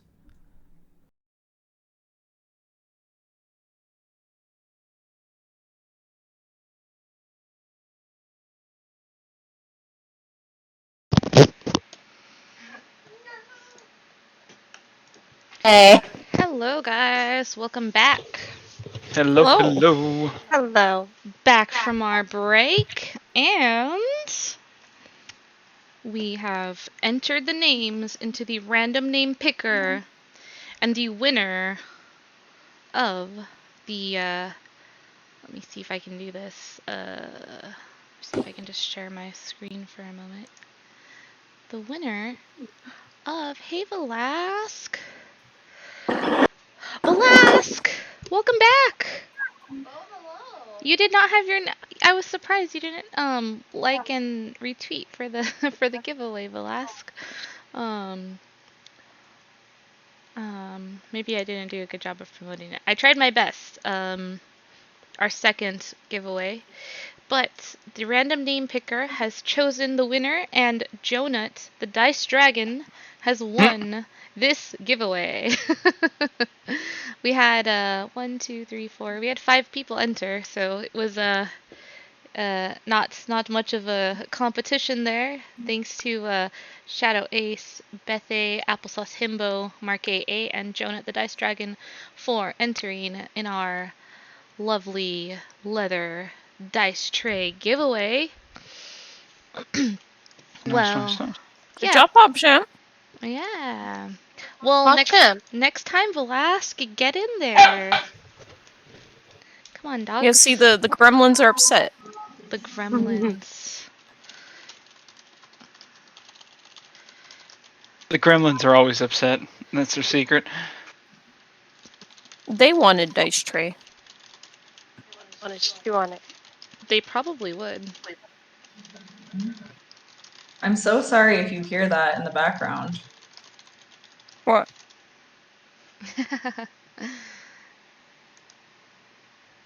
All right. So, back to it. Back to Icewind Dale. And back on our journey. Let me get our map here and our music back up. There we are.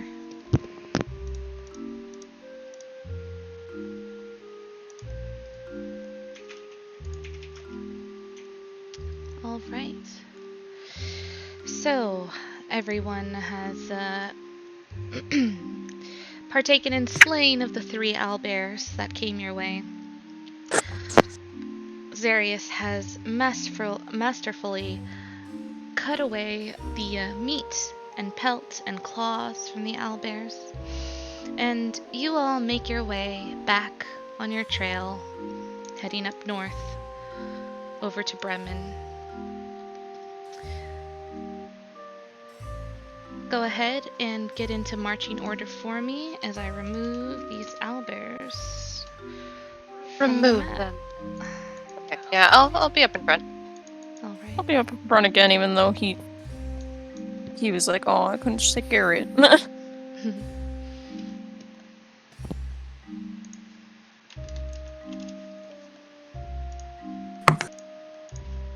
he's like, "But I'll punch it again." All right, and we had Schmo had done our last roll for travel. Next up, we're gonna have Zarius and Terpsy. If you two could let me know what you're doing to aid in your travels to Bremen.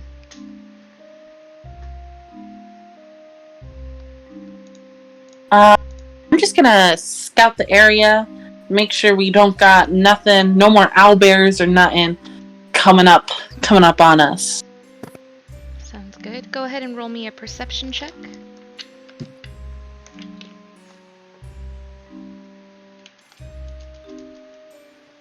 Three. All right, girl. As you are looking around, keeping an eye out for any owlbears and other beasts to come up on you guys, you seem to get a little bit distracted. Mistral sitting on the axe beak with you, strumming along, singing a song. As you're gazing about in the kind of blistery snow, you catch a part of her lyrics and it becomes quite distracting for you. You start to think to yourself, did she just put my name in her song? She can't be talking about me. So do with that what you will. And Zarius, what are you doing to aid on these travels? I am just going to continue to use Mold Earth, trying to build out the best pathway that I can using survival as well. Sounds good. Go ahead and you can roll an Arcana or a survival check. I'll do the Arcana. Right. That is 17 plus 8, so 25. Very good. So as you're carving out the earth with care, you help make the trip along this kind of wild path. You guys are literally in the middle of wilderness right now. There is no path. There are no trails. It is just pure wilderness out here. And as you make your way, Zarius makes this trip much, much easier for you. You're able to make it quite a bit further than you normally would if he was not molding the earth as he is. And Dory, go ahead and let me know. Dory and Charlotte, go ahead and let me know what you're doing to contribute to this trip and the travels along it. Yeah, based on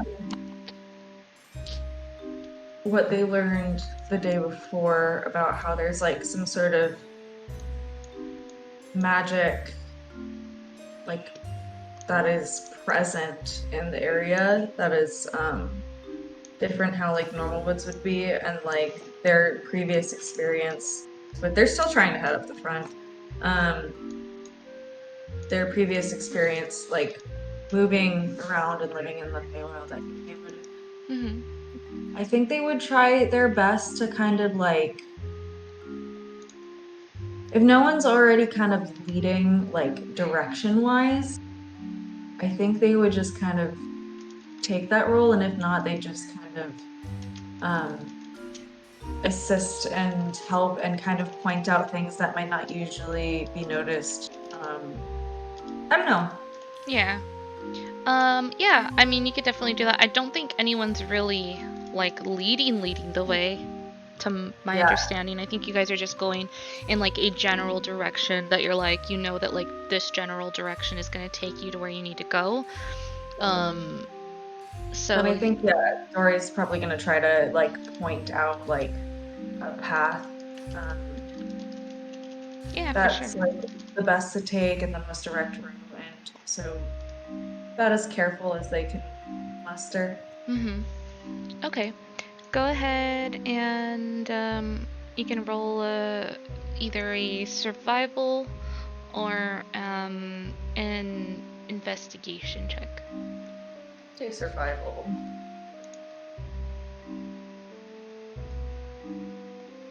Dory isn't very smart.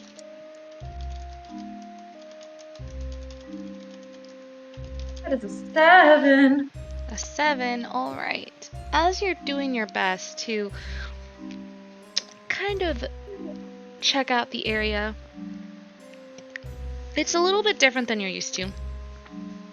While you certainly have grown a bit more accustomed to Icewind Dale, you've been here for some time now, but not terribly too long. You're able to point out the direction to go, which is good, but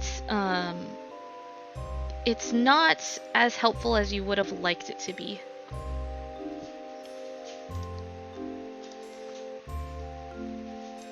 And Charlotte, go ahead and let me know what you'd like to do to contribute to.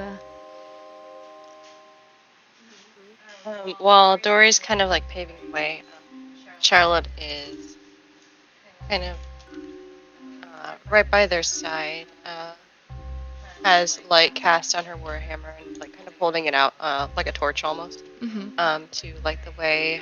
She's keeping an eye out for basically any sort of like tracks in the snow, any sort of dangers that like while Dory is looking for a path, she's more so keeping an eye out for anything that could think of.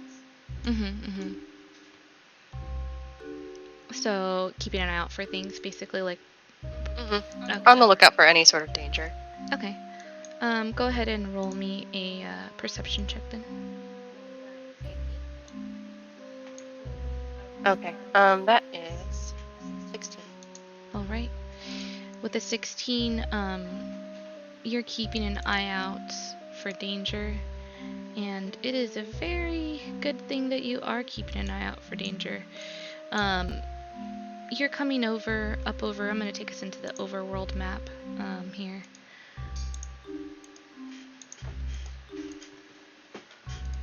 Okay, gonna use this overworld map here. Dory's up here.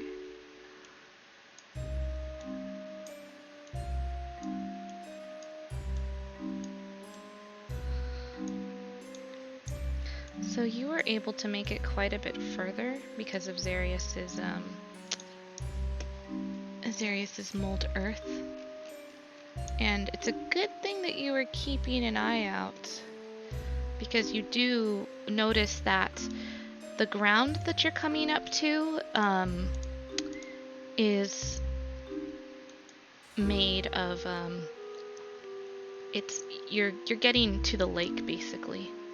You're getting to the frozen lake that at a first glance, if you were not paying attention, probably you would have mistaken it for just the regular ground. And because you notice this, you're able to kind of alert the rest of the group and have everyone follow behind you, keeping the rest of the party off of this frozen over lake and away from certain trouble. As your friend Jude had mentioned to you, that careful footing is very, very important here.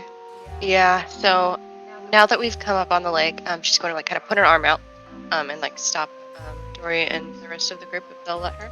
And she's going to say, alright, well, now seems like an appropriate time. Just give me a few minutes. I will ensure that none of us will to fall into the cold water, alright? And she's going to take the time to ritual cast water rock on her. Alright.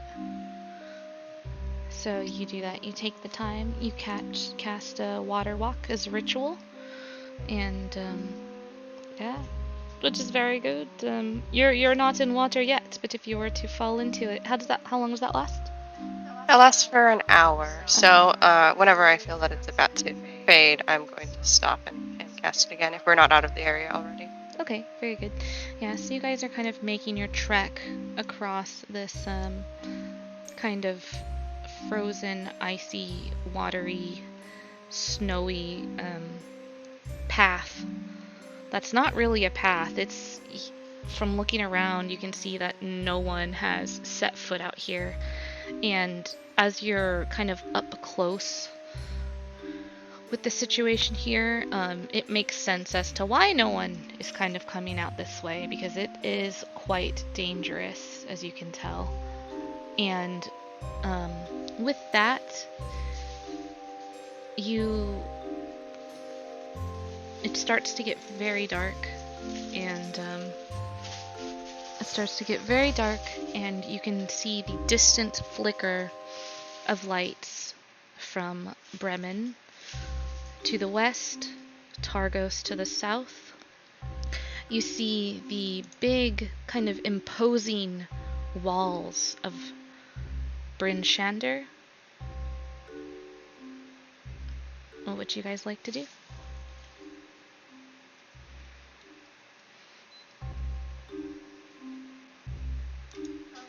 How's it looking like daylight-wise? Is it approaching like nighttime, or are we still good to travel?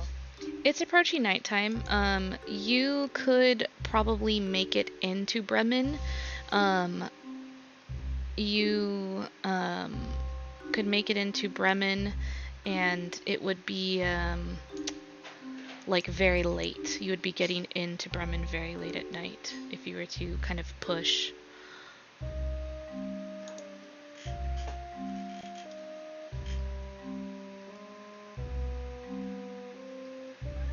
Well, what say you all? Do you think we should make camp or try to push? Is there a place that's not the water to camp on, or is basically everything around us just, or is all the floor we can see just frozen over lake? No, not all of it. You can definitely find some land that is not frozen over lake. I think we should find somewhere to camp for the evening and arrive in the town fresh in the morning. Would hate to have a repeat of Kirdinavol and there not really be any place to stay.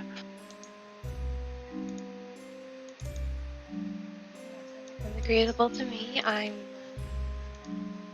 alright sleeping wherever. Weather doesn't bother me. Just because you're alright sleeping with Eva doesn't mean you don't deserve better sleeping arrangements.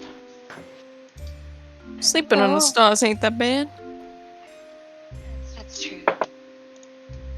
Better sleeping arrangements for me is just being all comfortable. Alright, I will try and find some place that is elevated and solid ground. Alright. You're able to find that. Alright, I will set up the dome using the charm and make sure everyone is inside.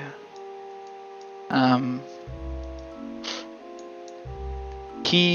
think he still has all the psionic shields up at this point, so I don't know if at some point I don't have to roll for it now. I am going to try pulling from the brainworm or arresting more control over it. Alright. Oh, it's actually night. This is so fucking cool. Oh, that's so awesome. It's nighttime. Oh. Alright, you guys are able to make your camp safely in the dome. And let's see what we've got here. We were able to get... You guys go ahead and can set up camp and do what you're gonna do.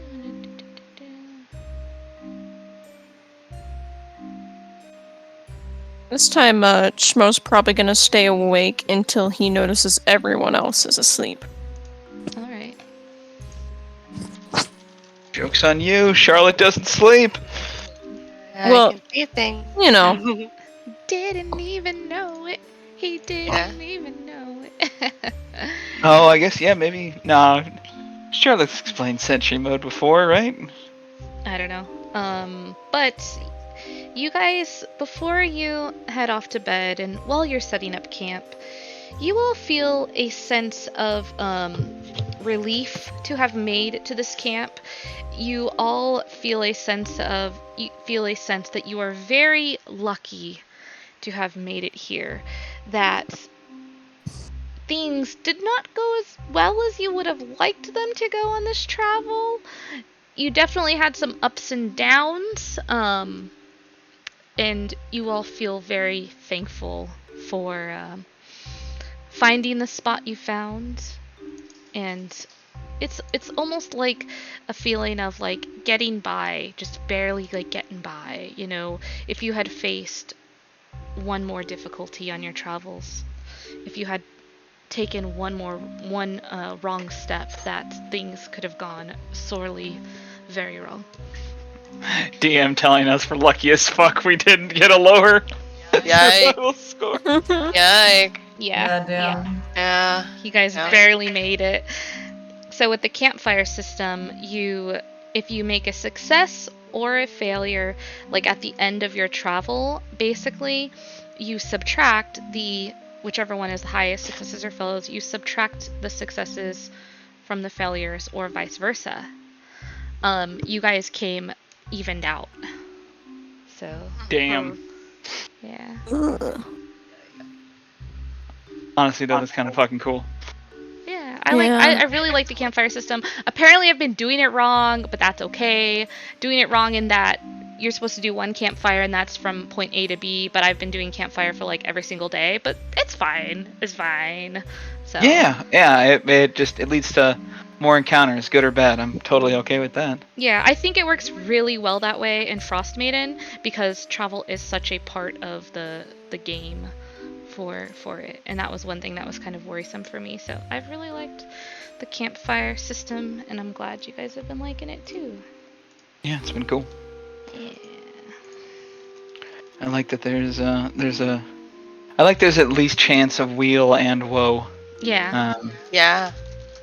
Because I feel like a lot of people just have woe in their travels, and that's it. Yeah. Whoa. Whoa. Yeah. And we have whoa and whoa. Whoa. Right? Whoa. Whoa. Whoa. Whoa. Whoa. What would you like to guys. do with your camp?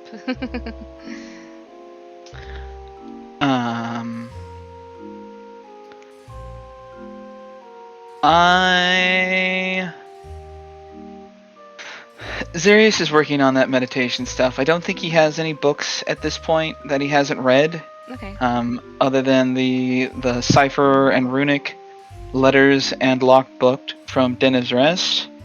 And he's sort of waiting to read those once he's alone, or at least with Sefik not there, because, well, Sefik had a real bad time when he brought up memories, and he'd like to find out why that is without causing more pain for the dude.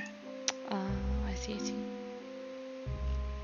Other than that, yeah, he's just doing the meditation and attempting to wrest more control from the brainworm. All right. And have Charlotte try and talk to Zarius. All right. Go forth, Charlotte. Okay. Is there anything else anyone else would like to do before Charlotte talks to Zarius? Zoe would love to talk to Terpsichore. Okay. So we'll do Charlotte and Zarius, and then we'll do Terpsichore and Dory right after, if that's okay, guys. Okay. Yeah. Cool. Schmo's just keeping a stink eye on Zarius. Trying not to make it obvious. Oh my gosh. Oh my god. They'll kind of approach while he's doing his meditation.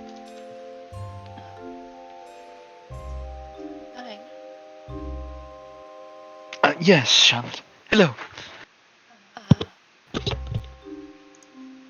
Curious. I've sort of noticed. I don't know if you have. You're acting different. I'll think about it for a moment.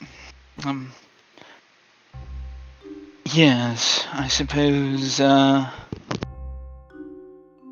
a much more inclination for the whimsy lately. And, that's all fine and good. I just to make sure it's coming from you. I don't know that it is. No.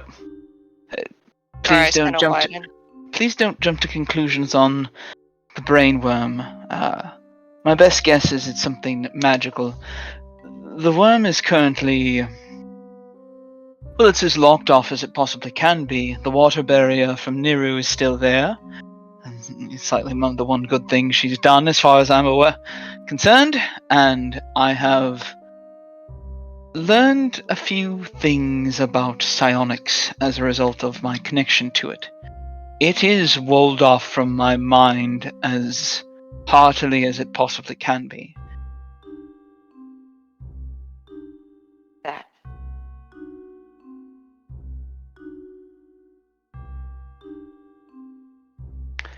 As for why the whimsy, I don't know exactly. Could he make an Arcana check?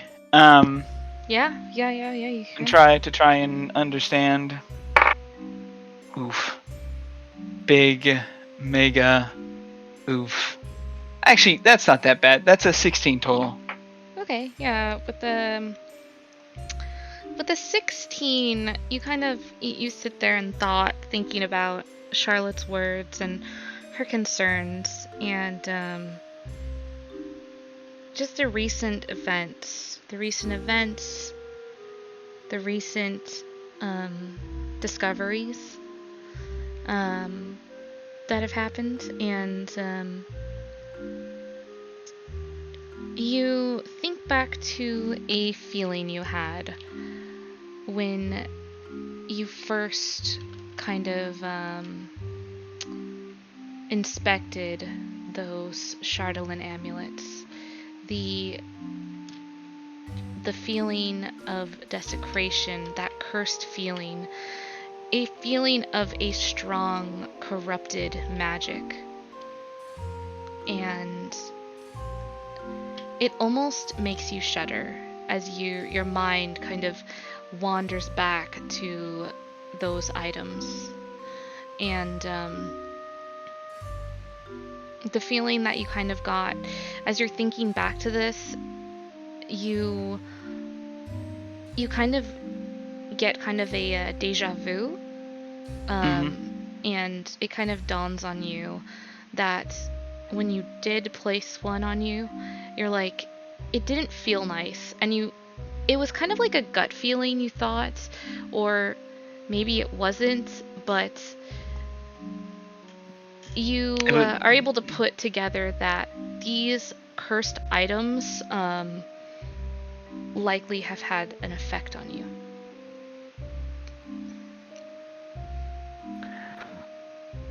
I believe my handling of the desecrated Chardolin amulets might have affected me magically.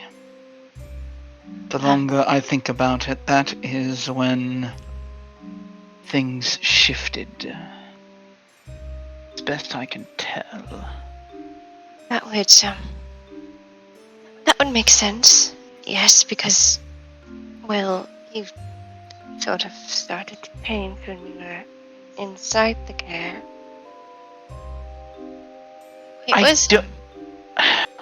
I don't know.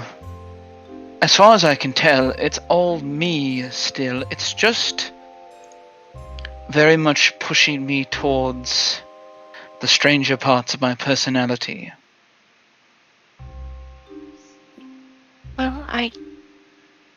I don't, it's difficult to say. I don't dislike it, but I don't like it either, because I know it's, even if it is you, it's not typical of you, so forgive me if I'm a little jumpy. No, I'm perfectly reasonable with the worm and everything else to be concerned. I appreciate it. I'm glad that you check up on me and that you notice my behavior changed. Of course I noticed. But I know that there's still parts of you. I don't think, well, I'm no expert, but I don't think a worm like that could, prepare such a nice, dinner for the both of us. It smells. I enjoyed preparing that dinner and seeing the look on your face when I showed it to you very, very much. And I don't think a worm would be that considerate. No. I just, it had me thinking maybe I haven't been doing all that I can when it comes to looking into this, and I'm sorry. We've been very fortunate that nothing has happened, but I think that when we go to East Haven, we should do all that we can to speak with that wizard that they have trapped there. Perhaps he could help. You think the wizard might have answers about...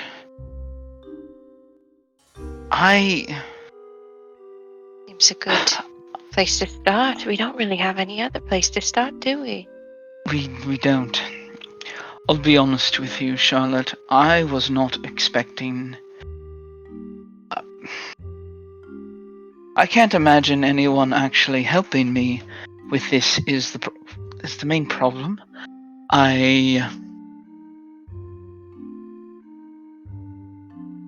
Maybe there are wizards of such knowledge and power outside of Icewind Dale who would have the knowledge and expertise to help me, but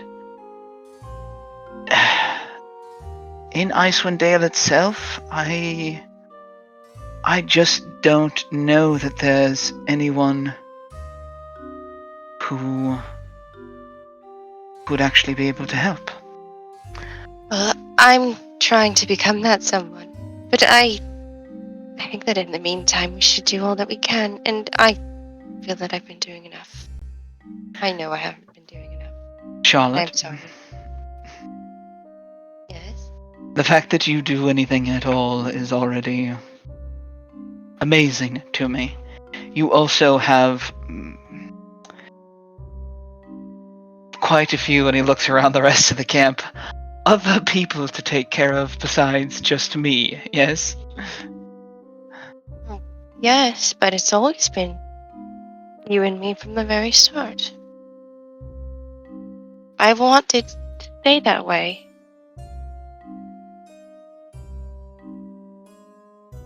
Let's see here. How do I best describe this? His facial features don't probably move as much, but you watch his heart melt on his face. He's like, Charlotte, he just hugs you. Thank you. He's kind of blushing. Of course. He'll let you go. Look, you can focus on that, of course, but I don't want you to lose sight of yourself, and I don't want to pull you away from Dory and Terpsichore and Mistral and Sefik and Schmo. You're not pulling me away. I have enough love in me for everyone. I know.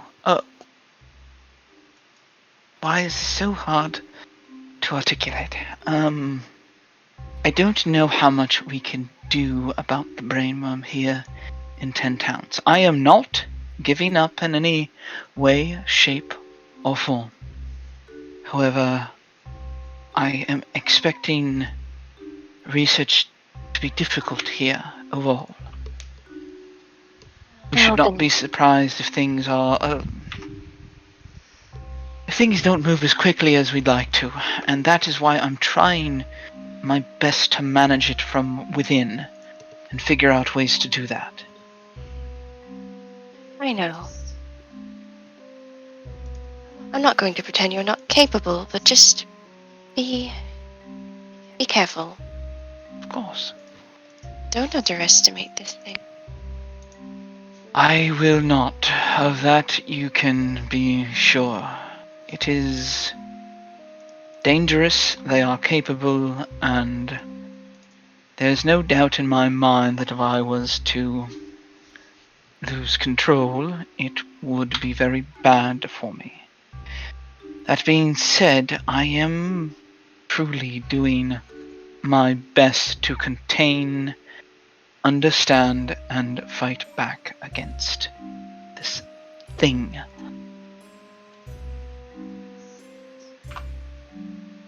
I appreciate that. I appreciate that you're making my job easier. But I did have I had something else on the brain as well. Of course. Last night, well,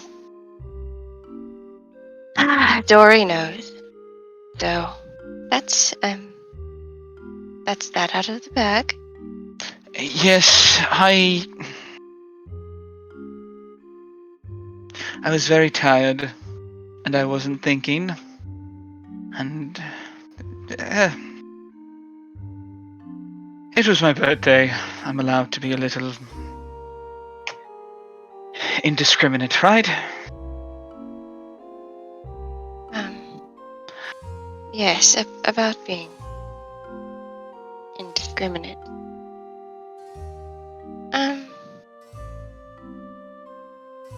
That night at the party, is it true that after you said that very nice thing to me about falling in love with me, and Yes, I said I would try not to fall in love with you, of course. I've failed absolutely spectacularly at that, but yes. I wasn't expecting it to happen so quickly. Not that I haven't enjoyed the attention you've so wonderfully brought to me. Yes.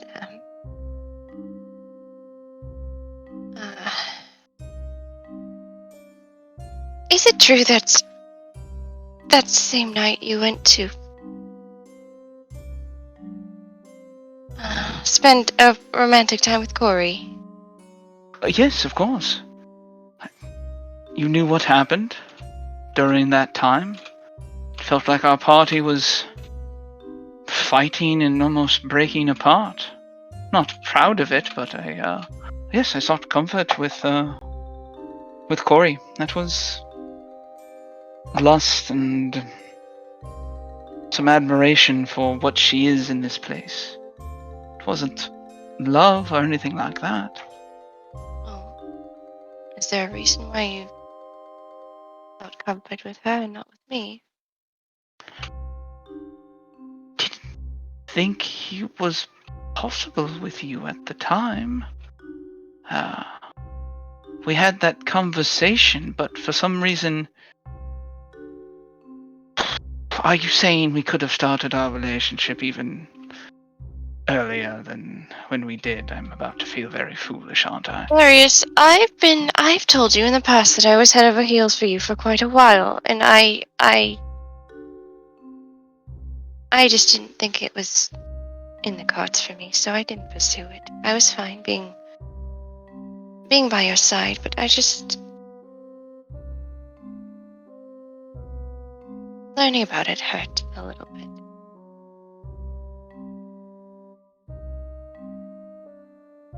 He'll hold out his hand to her.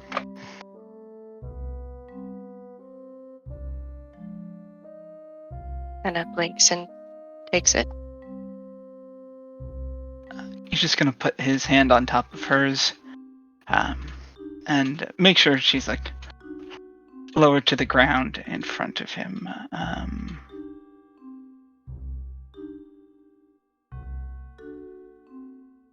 I am sorry I hurt you then. Very, very much. That is never my intention. I do not wish to cause you any pain whatsoever. I'm sure it is not the last time I will, but it is the last time anything like that will ever cause you any pain. That I can promise.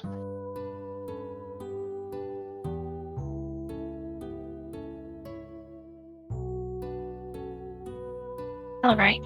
I suppose we weren't exactly clear. And funny enough, it sort of jogged my memory. I feel I've been hurt in other ways before, perhaps by someone I love very much.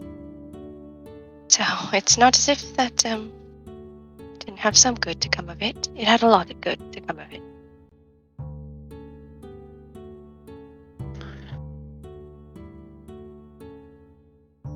Although, sorry, what does he say?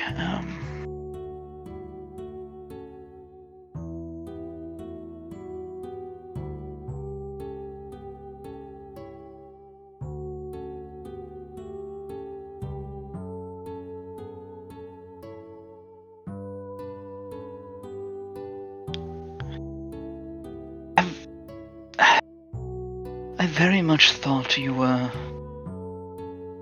either angry or mad or disappointed with me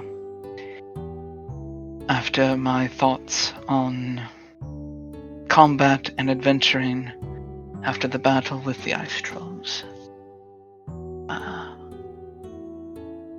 I don't think I would have been brave enough to seek you out that evening, if I'm being honest with you.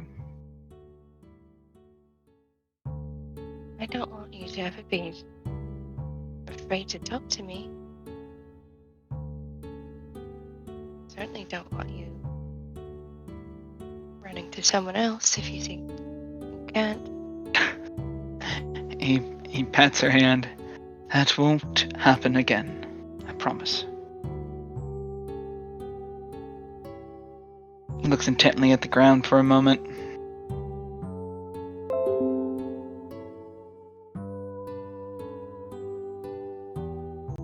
I don't know what else to say besides that I am sorry. I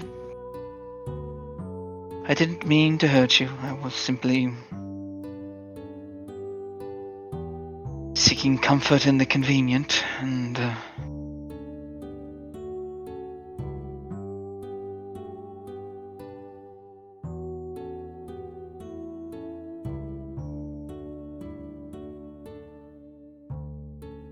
you are my light, Charlotte. Please never doubt that. You're mine.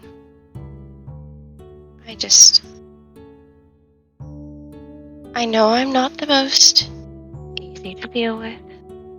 I still don't agree with what you think about how inevitable it is to be brutal or have to deal with brutality in combat. I think I can... If someone has to get their hands dirty, I would prefer it to be me.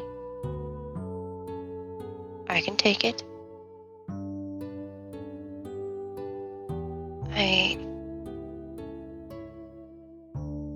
I want to protect all of you, but especially Dory, as much as possible.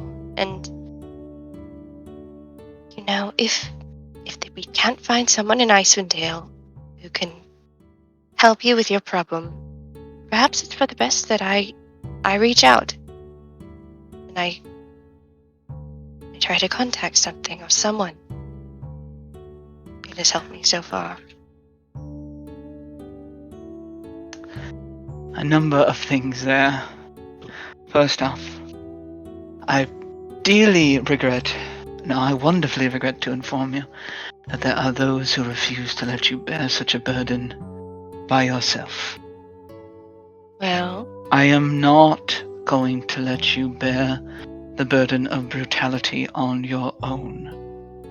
That is unacceptable to me. You are not going to burden your soul alone. I will be down in the dirt with you if it is so required. I have no predilections that I will be able to stop you from joining me there, and that is perfectly alright. We are partners and equals. that's good, because that was the point I was just about to make. If you wish to try and protect Dory, yes, I understand that outlook. Absolutely. That being said, I worry about what will happen when a hard decision has to be made or she experiences something that she is ill-prepared for. I think that I just have to accept that is going to happen at some point, but we can certainly do our best to ease her into such a thing, or hope that Niru can get her back to the Feywild as quickly as possible. The final thing.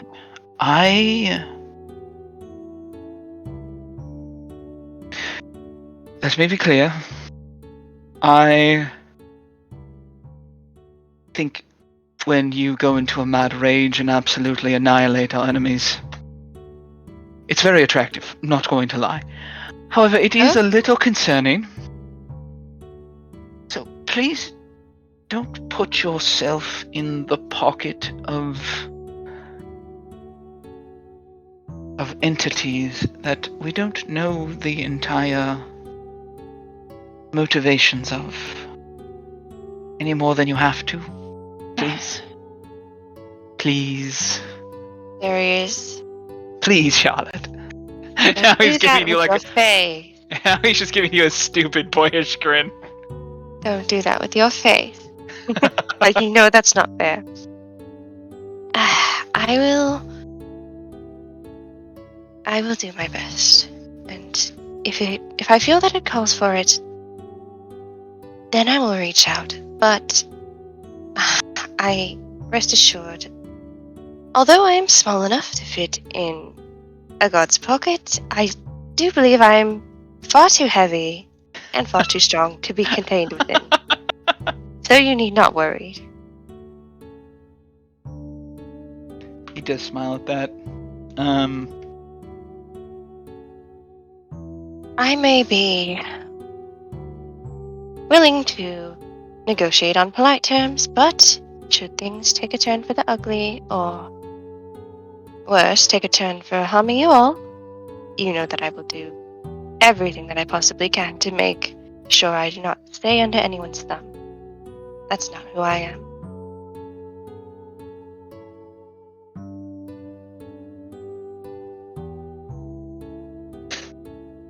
I do very much appreciate your concern, however, and I understand it.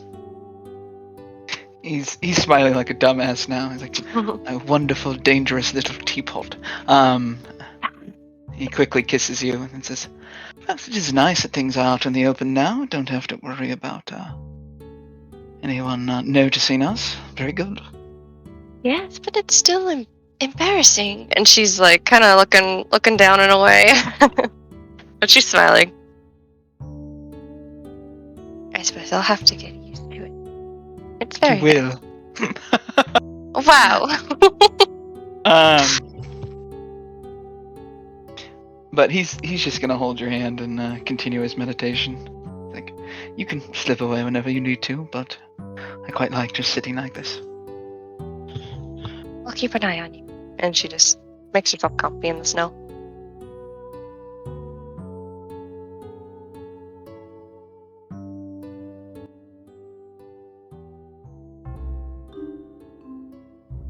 That's it. Now I wanna hear this. I wanna hear this shit Dory's about to throw at Mew. And with that, we will head over to Terpsy and Dory. Jesus Christ! You guys left so much shit in the Discord chat. Oh my god.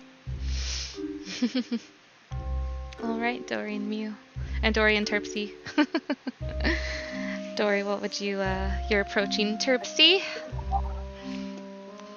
Dory walks up to Terpsy and has a shit-faced grin on their face. And they walk up and they're like kind of strutting a little bit. And then they just sit. Oh, I just picked something. They just sit down right next to Terpsichore and looks at her and smiles. Yes, Dory?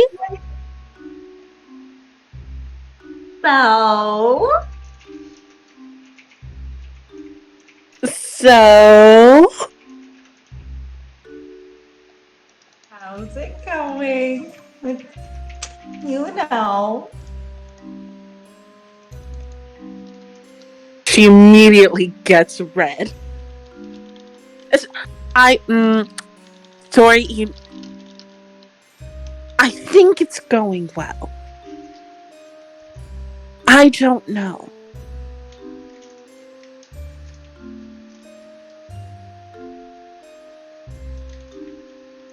What do you mean you don't know? I know for sure. Well, I mean, like, maybe I heard, but I heard your name. Oh. Well, I did, just jump on that owlbear. So, I mean, when people make great feats in battle, people write songs about them. It could have been that. It could have been that story. Okay, but, you guys have been writing on an feat together for 2 days. And, you guys seem to be having a great time dancing at the party. So, I don't know. I just wanted to... It looks like it's going well. I think it's going well. We are having a lot of fun. Okay. And Dory, puts their chin on top of, their hands that are crossed and then looks at her. And then they go, "Have you kissed yet?" And they giggle.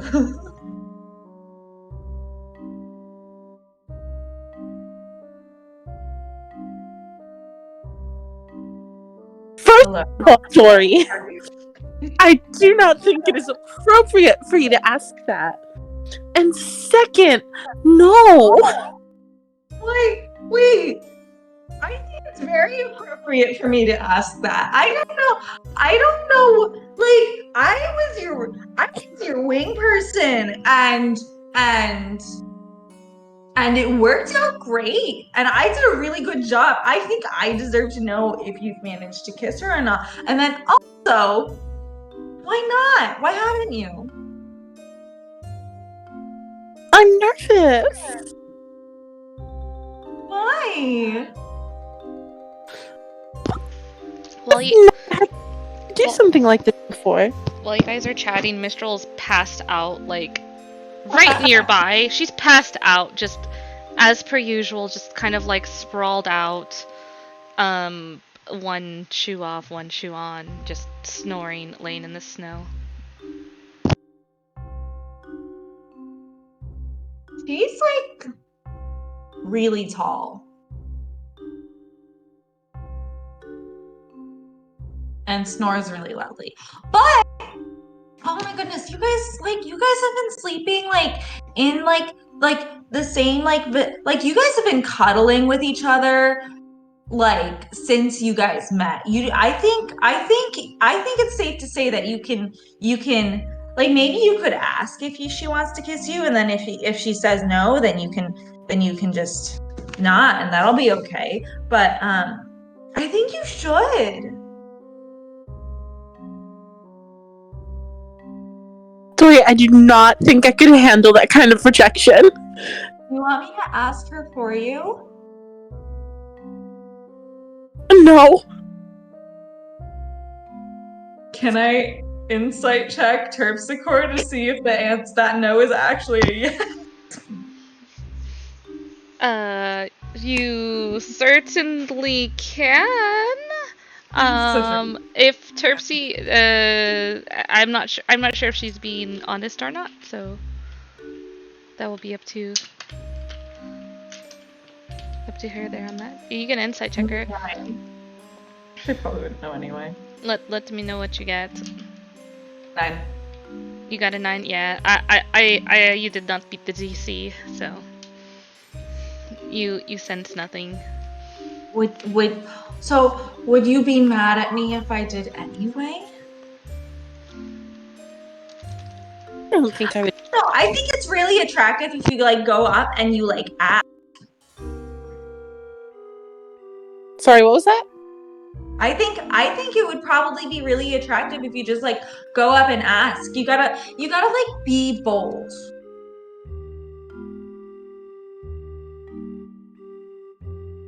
My older sister Daria had a crush on somebody once, and that was what my dad told her.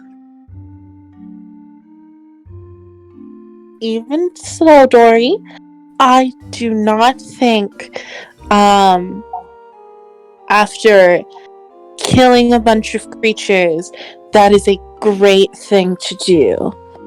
But Zarius and Charlotte do it all the time.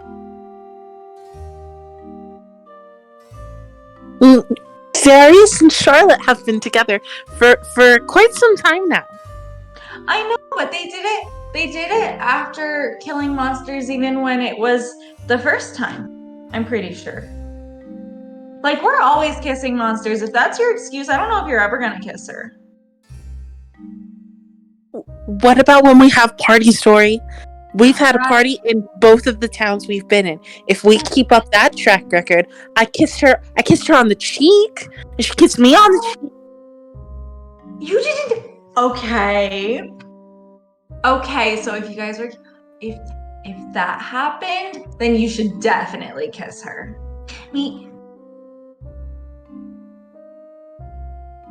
She likes you, I can tell. Do you really think so? Yeah. I'm really good at reading people. And they're just kind of like grinning while they say that.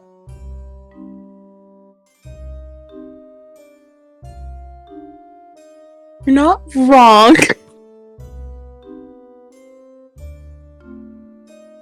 Because you helped out with Gouda, and all the weird stuff with Zarius and Corey. Mm-hmm. Oh yeah, I did do. I did kind of put them together, but they're not together anymore. That's not fair to Charlotte. Right. I didn't expect. When I found out, I was so shocked. I had no idea that Charlotte, like every single time I brought Charlotte would be like, oh, I don't know. And just, I didn't know what to do with that. I wanted to help her find romance, but turns out she just did it on her own. And I think she did a great job. Because Zarius is a lot nicer now. Yeah. He's a little boring, but yeah. No, he was always boring. That's true. Yeah, I think you should do it. She wrote a song about you. The song might not have entirely been about me, Dory, just because my name was in it.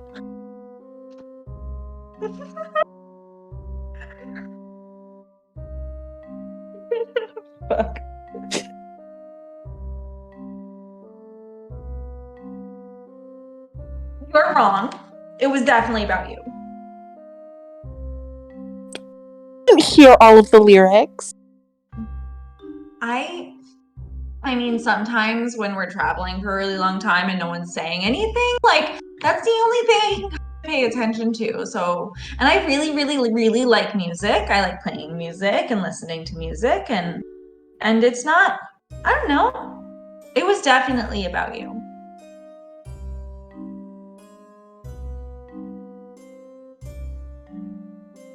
Okay, so maybe it was about me, but it's the middle of the night and Mistral's asleep, so I can't do anything about it right now. Should I wake her up? No. Why not? Because that would be so rude. You don't like it when any of us wake you up.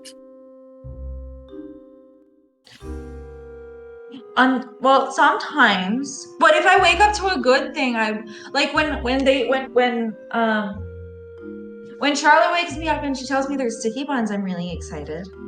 So, and I think like Mistral, like you might be Mistral's sticky bun. So if we wake Mistral up, and we tell her that like you have something to ask her, I think she'd be more than happy to be woken up.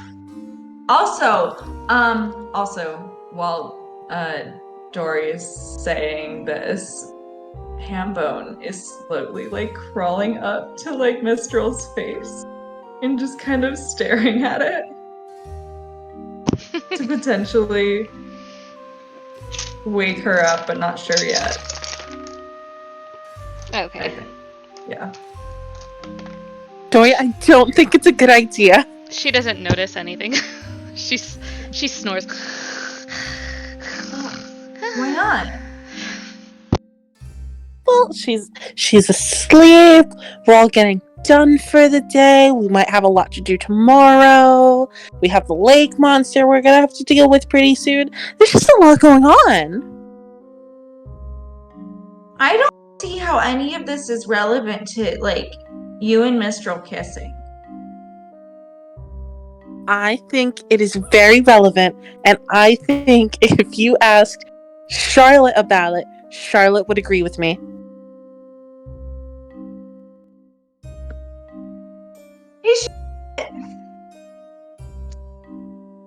Charlotte looks up from her sitting at Darius' side.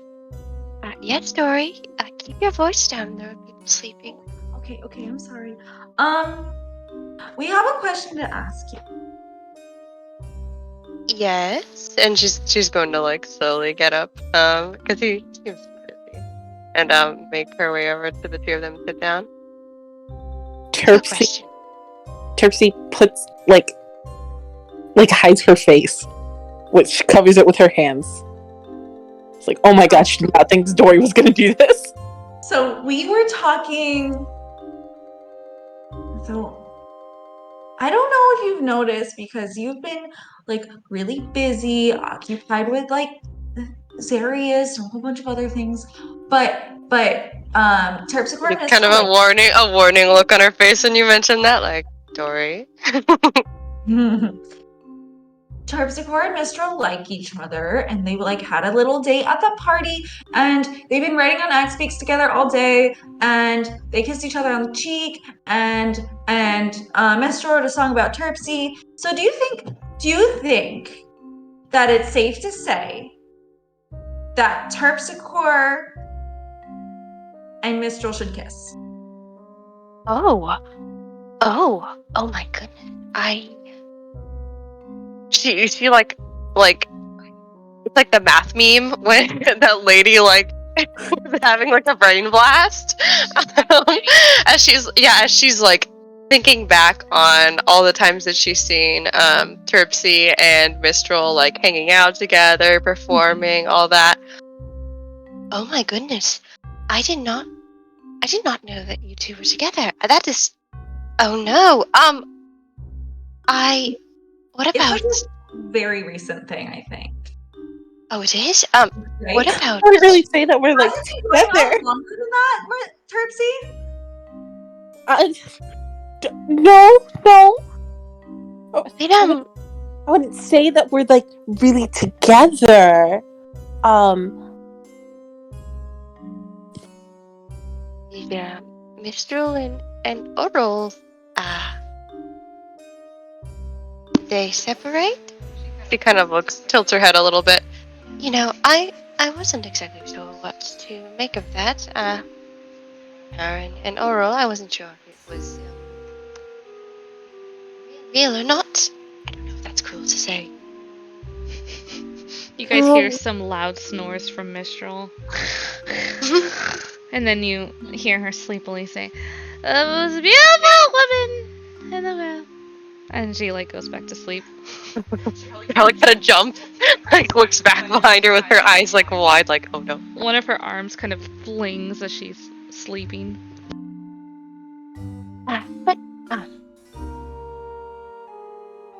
I don't think Mistral would have lied about that, but I don't think things have been going very well with Oral, because when I've asked Mistral about her, in recent times, Mistral has not wanted to give an answer.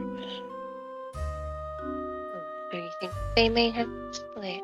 Well, if that's the case, then I'm very happy for the two of you. I'm so sorry. That's so old-fashioned of me. I just thought you were very good friends. And she's kind of laughing at herself. Okay, but you didn't answer the question. Do you think they should kiss or not? Do you want to kiss her, Terpsichore? Well, yes, but I don't think it's the right time to be doing so. Oh. Pardon my asking, but have you ever kissed anyone? No. Really? Why is that so surprising? Terpsichore, she shakes her head a little bit. You're very obviously a beautiful woman, but perhaps maybe a sheltered one? That's the only reason I could really think of as to why you haven't kissed someone or been kissed. I mean, but does that mean I suppose you want it to be special then? That's very cute. To be a special thing, of course I'd want it to be special. Well, then you can't just do it right away. We have to well, I guess the appropriate wording would be set the stage, given the two of you and your performing. What if while everyone was having breakfast in the morning, you took her aside and you went for a little stroll? I can give you one of my flowers, and then you pull it out, you give it to her, you say that you really, really, really like her, and then you kiss.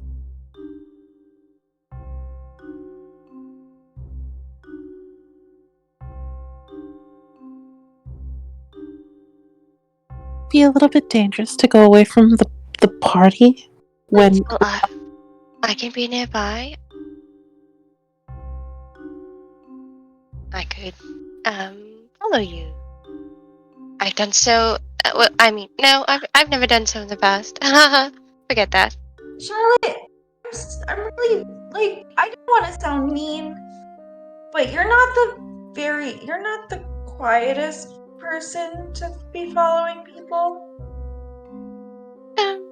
That's... She looks down at her whole heavy metal body. You know, that's fair. I could follow, and also you don't even have to go that far.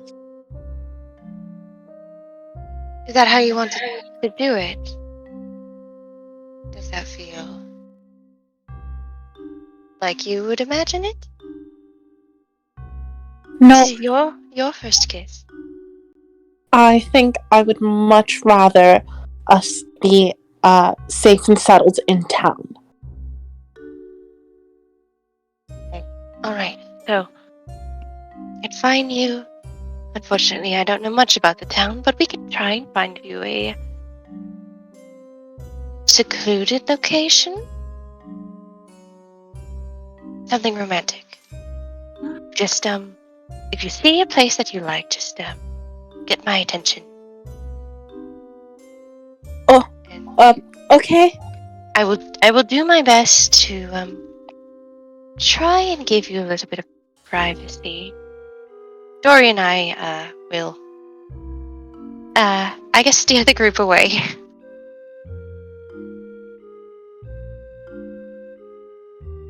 That sound good? Doesn't sound like a bad idea.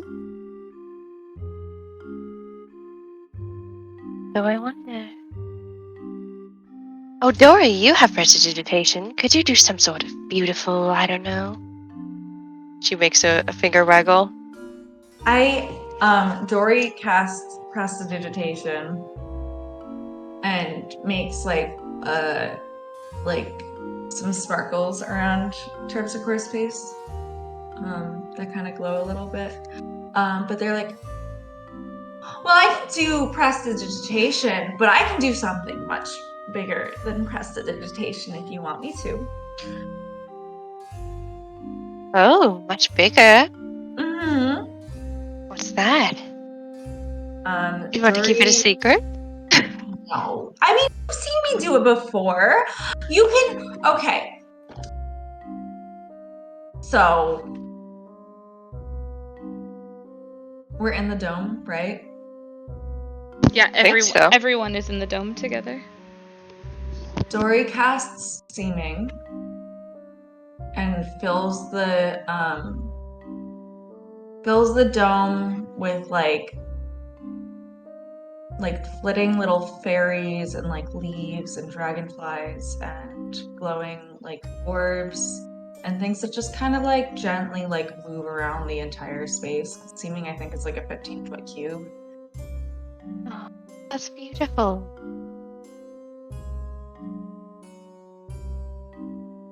I can do that, and I can, yeah. I did it when we were in the care in Caradon Ball. After we killed that guy. I made the room look like it was normal. But yeah. I can make something very pretty and romantic for you.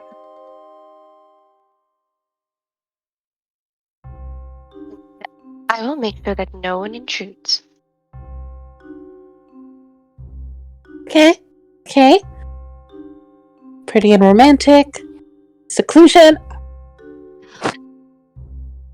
And then while I'm doing that, if you want, I can play like background music, or if you want like to be completely alone, I don't have to, and I'll stay away and just watch from outside. I do think it'll be better if we're alone. Okay. I'd probably be less nervous. It's gonna be so great. Are you and excited? I think it's gonna make you really, really happy. Being around Mitchell already makes me really, really happy. I know. How happy can I be? Kiss her.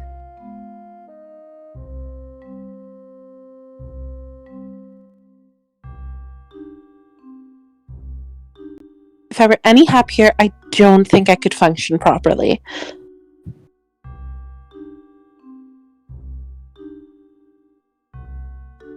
I guess we'll have to see about that.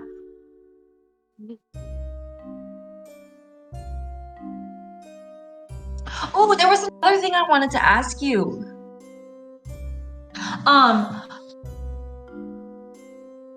You wrote a book?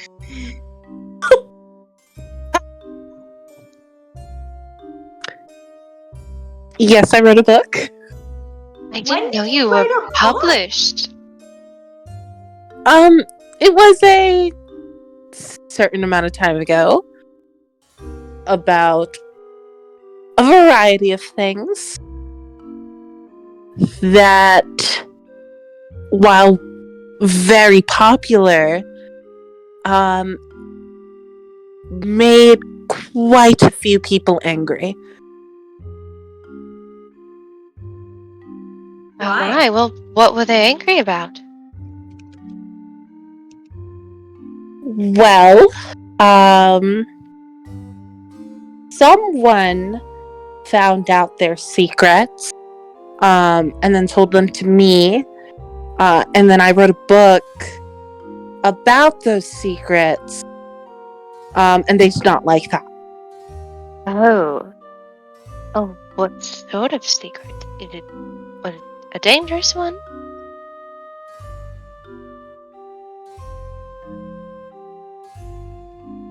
Yeah, just,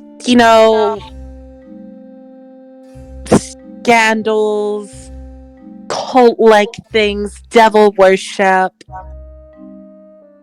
Nothing you want, going on in various temples and kingdoms and the like. Oh, so you exposed the truth. That's very good. Are you safe? She tilts her head. Well, Charlotte, you've seen me in battle. I'm quite good at killing things. Yes, I know that, but should we be worried about anyone, I don't know, coming after you for that? If you've made people angry? Well, I heard 10 towns was a very good thing. To how do they put it? Lay low. Oh, you're hiding out? She looks shocked. Sort of. Are you a fugitive? Yes. That's a very good question. 100% sure. It typically did take some time for people to connect the dots. The dancing really throws people off. Is that why you dance so much? Well, I dance because I love dancing.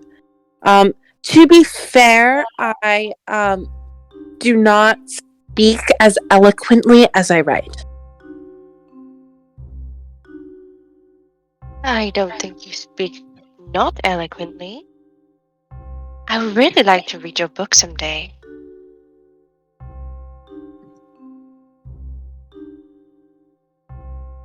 It's really funny that you wrote a book on exposing cults and scandals, and that's all that happens here. We did just expose and expel a cult. Yes, that is quite the coincidence.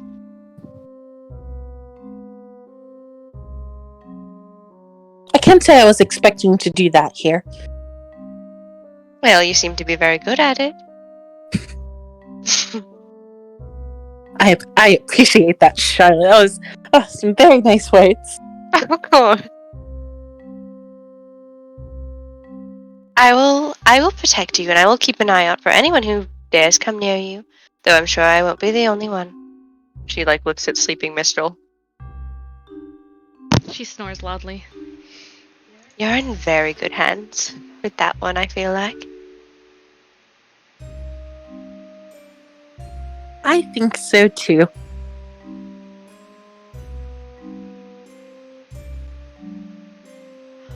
Laura's going to be so romantic. I was just imagining that we were going to kill a lake monster, but this is very exciting.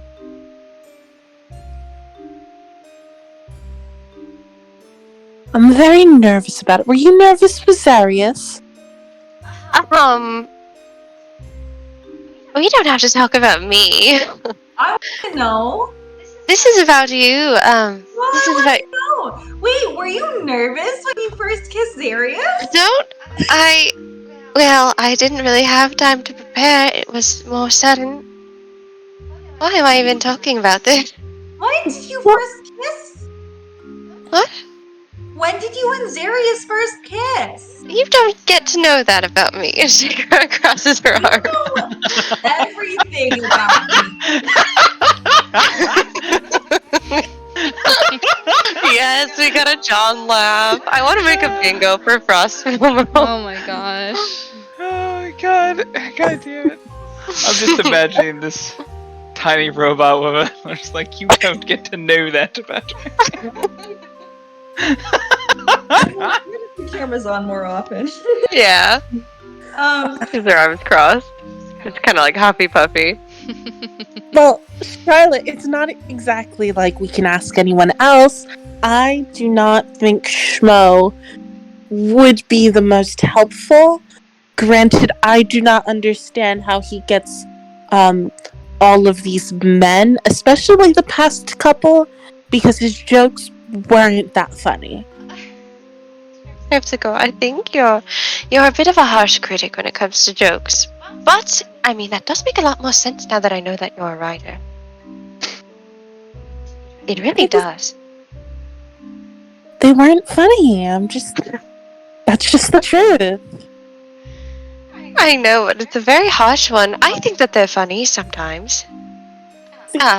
Sometimes they're funny. That's why I thought the brainworms were still there. I don't think the brainworms would go to the effort of making any jokes. But I could be wrong. I don't understand how the brainworms work. Neither do I. I'm working on it.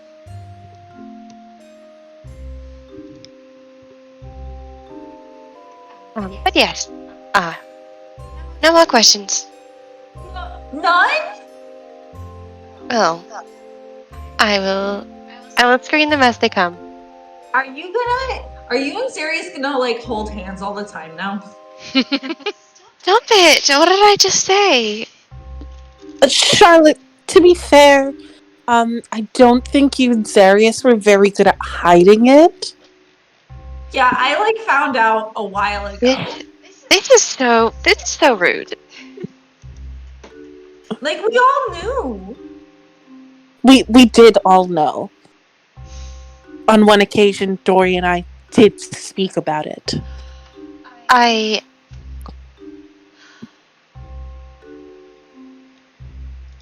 We will hold hands on our own terms.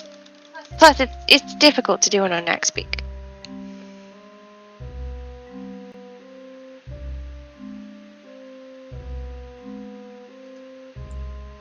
Not if you share an speak like Mew and Terpsichore and Mistral. I was gonna say the exact same thing. Terpsichore, you and Mistral is very muscly, but you are very light, I think. I think that if Darius and I were to share an axe peak, it would surely perish. I am very grateful to Cupcake for being so strong, putting up with holding just me.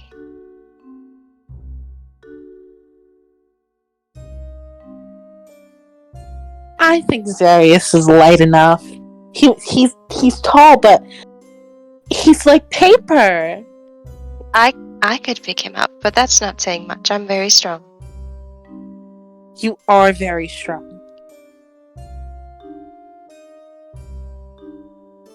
And besides, you're very strong.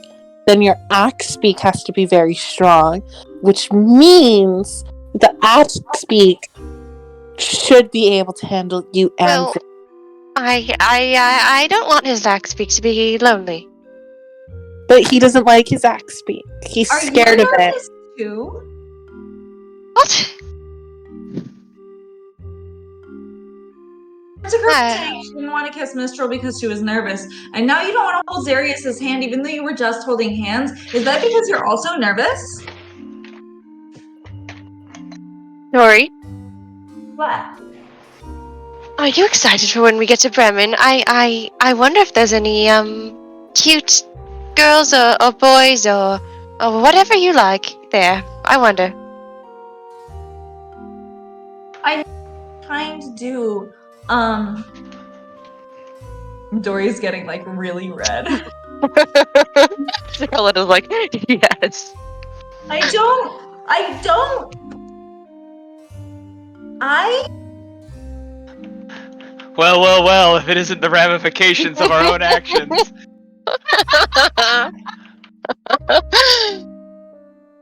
So my parents don't want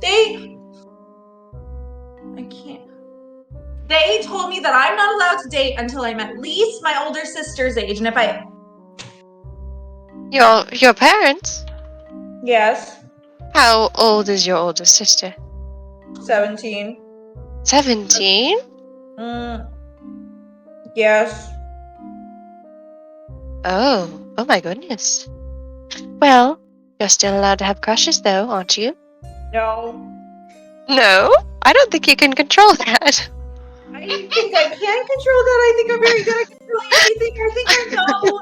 I think I know everything about crushes and all of that because I made everybody have crushes on each other, and I know how to do the opposite, which is not have crushes on anyone. Oh, is that so? Yes. You know, Dory, you seem very nervous right now. I don't seem nervous at all. I don't know what you're talking about. She looks at Terpsichore with this almost a shit-eating grin. Are you nervous? No. Dory, it's okay to be nervous. I don't. It's not like I would know who to like anyway. What do you mean, know who to like? I don't know who to like. How do you know who to like? Dory, it's just something that happens. You don't choose it.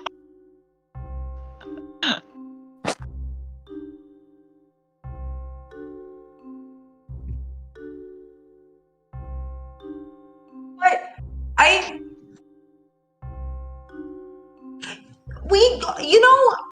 think that we should talk about you again. No. Dory, it's only fair. We talked about me. We talked about Charlotte. Now it's your turn. Okay, then we're already talking about. It's true, I thought you liked talking about yourself. I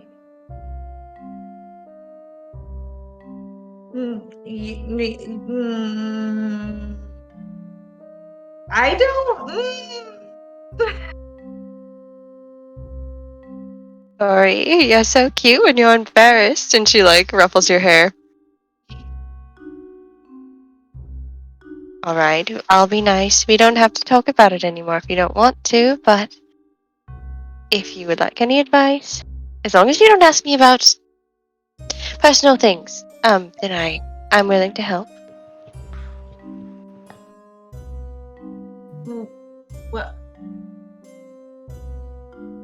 Well, I don't have anything that I need to ask because I know everything about crushes and relationships. Oh yeah, that's right.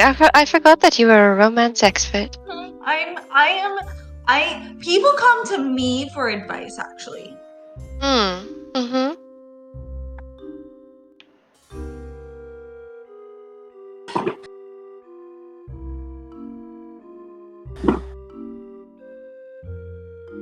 Well, if I have any questions, I will come to you. How's that? Okay, just don't ask me about any crushes of mine. No prophecy.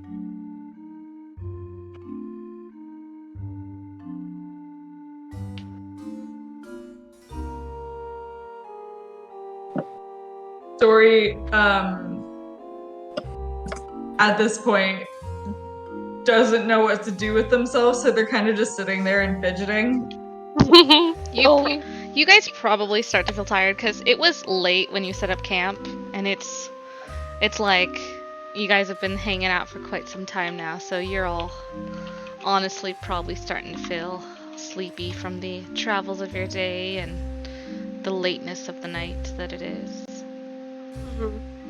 So if there's not anything else you'd like to do before bed...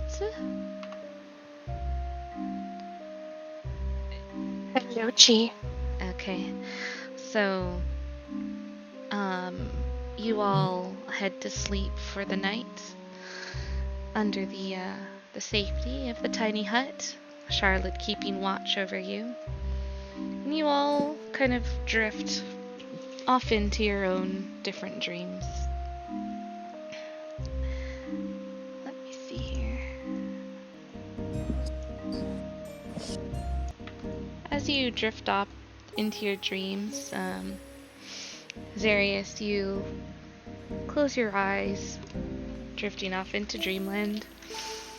You see yourself approaching a dark, towering, looming, mysterious tower of a place that you've never been to before. You reach your hands out and you feel a sense of power from yourself. You feel stronger than you've ever felt before. You feel so accomplished. You feel satisfaction. And the doors before you throw wide, and you can't help but grin at this feeling of immense power.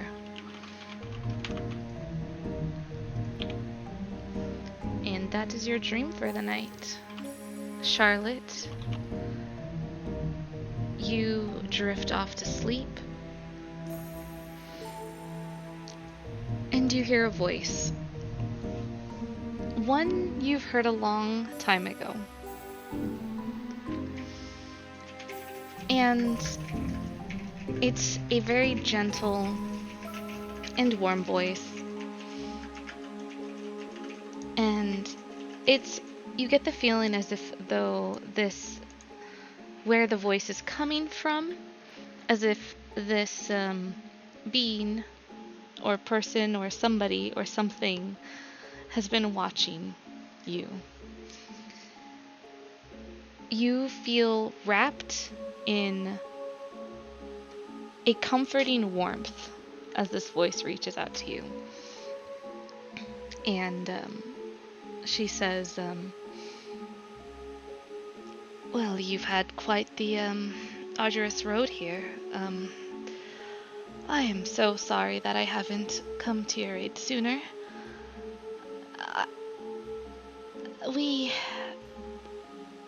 I lost touch with you, and I surely thought that you were lost, gone forever. Though that wasn't supposed to be possible. Am I able to talk back? Yeah, you're able to talk back. This is my God. Okay. What do you mean by that? Not possible. Well, I'm sure you know the nature of what you are, and you are a most powerful, magical being. It took quite the effort to make you. The biggest project that your people have ever undertaken. I don't think I know as much about myself as you think I do. I remember some things, but I don't know where I came from. Well, you're close enough to home, but not quite there yet. Though I'm sure that you will find your way there sooner or later. I'm very happy to see you doing as well as you are, and while I have conflicted feelings of this new flame of yours, I'm happy to see that you're happy. I'm very happy. I don't know who you are exactly, but it seems that we know each other. Sorry, I don't recall. Oh, you and I, we know each other quite well. You really don't remember, do you? I think that's perhaps why I've not been able to be in touch with you. Because you've forgotten who I am, haven't you? Well, and for that I'm sorry, but if you would, I'd be very happy to meet you again. What is your name?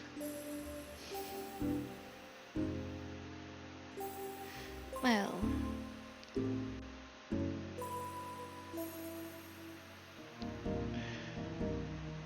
my name. I'm afraid my name won't help you much. It seems that, and you start to see like your vision in this dream, like the person that's been talking to you, you see like the outline of a woman, but you can't make her out. Your whole vision starts to just go red and kind of blurred, and so he finally propositioned you for power, did he? Yes, I'm sorry I can't, see you. Seems like... Is he interfering with this? He's gotten a hold of you. I want to do what I can to help you, but this is a bit more complicated than I thought it would be.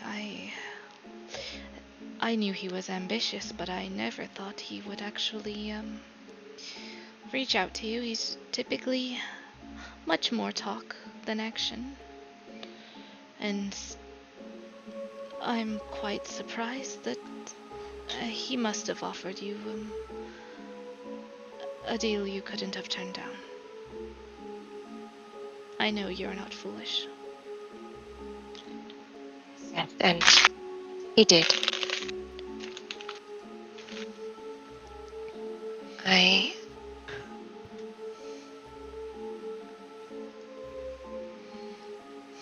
I want to know more about you and more about who we were, I suppose. More about home. I feel that regardless of my my hesitance to learn in the past, it's going to catch up with me, and I'd rather be ready. Well, I'll tell you something about yourself, since you've seemed to have forgotten. You, just as you are now, you have always been and you will always be a protector, a guardian. You used to be known as a Feanor.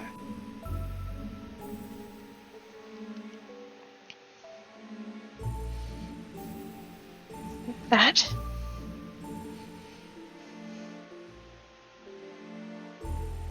Well, you were one of my followers. And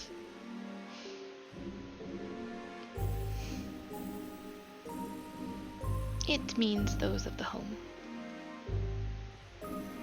And I really, truly hope that you find your way home sooner than later. They do still need you. They do. I have a home with me. I bring them everywhere. I know I may have certain responsibilities that I may have forgotten. I'll do my best to get there, though I don't know where I'm going. Oh. I'd appreciate any help you can offer me on the way. If you seek my guidance, then you can pray to me at the dawn. And perhaps we can strengthen the connection between us that once was.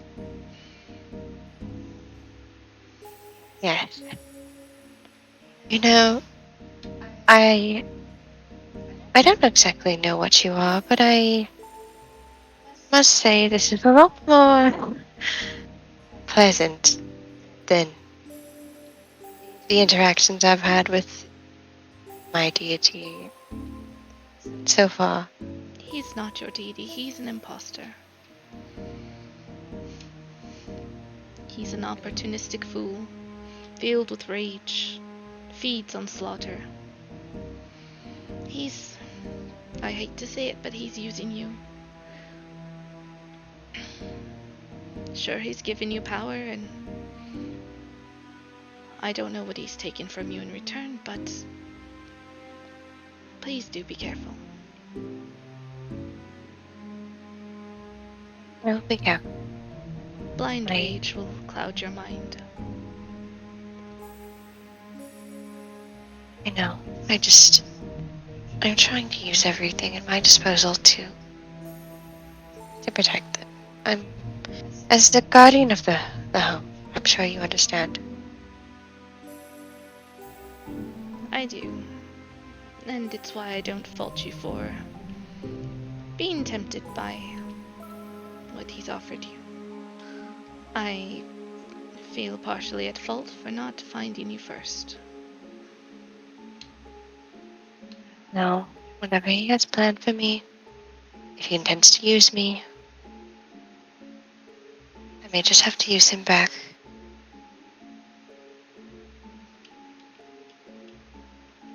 Very well, just be careful, and if you seek my guidance, remember you can pray to me at the dawn. I will. I hope to see you soon. And as the voice kind of fades away, the red kind of tint to your gaze fades, and you see a small white flower, and it kind of falls in front of you, and it's just like falls until it kind of fades, and that is the end of your dream, Charlotte. Ooh, more god shit. Excited. Terpsy, you drift off into a most lovely sleep, surrounded by your friends. And as you drift off into your sleep, you are seeing 10 towns. You see it as though you're following behind someone, and as you're looking at the person you're following, you look at their back, kind of studying their shoulders, the back of their head, and the way that they walk, and you realize that this is someone very familiar to you. It is your dragonborn friend. You follow as he walks through 10 towns. The place is kind of fading from Caerkonig to Caerdimnable to other places that you've not yet seen. You see him speaking with people, faces that you've yet to meet. And you get a sense as if he's trying to guide you and help you on this journey that you're going through in these frigid, dangerous lands.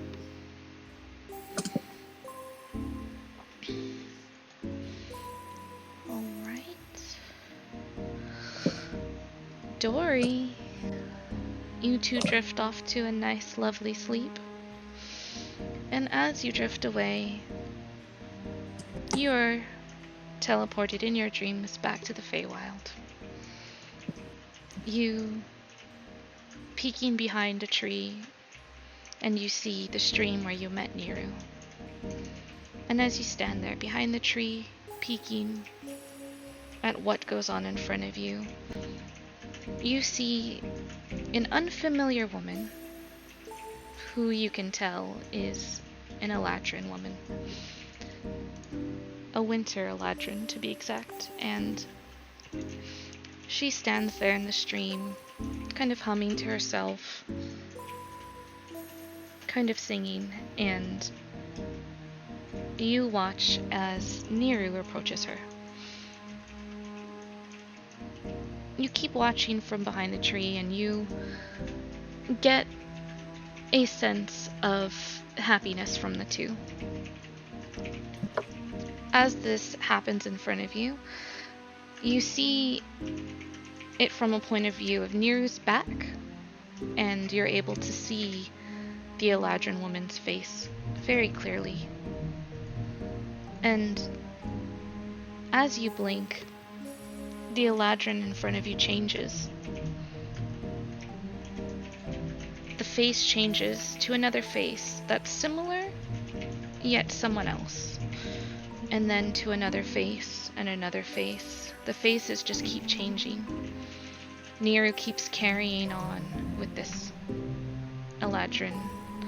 Sometimes it's the face of a woman, and sometimes it's the face of a man, but it's always a winter Eladrin that she's laughing with, smiling with, carrying on with here in this stream.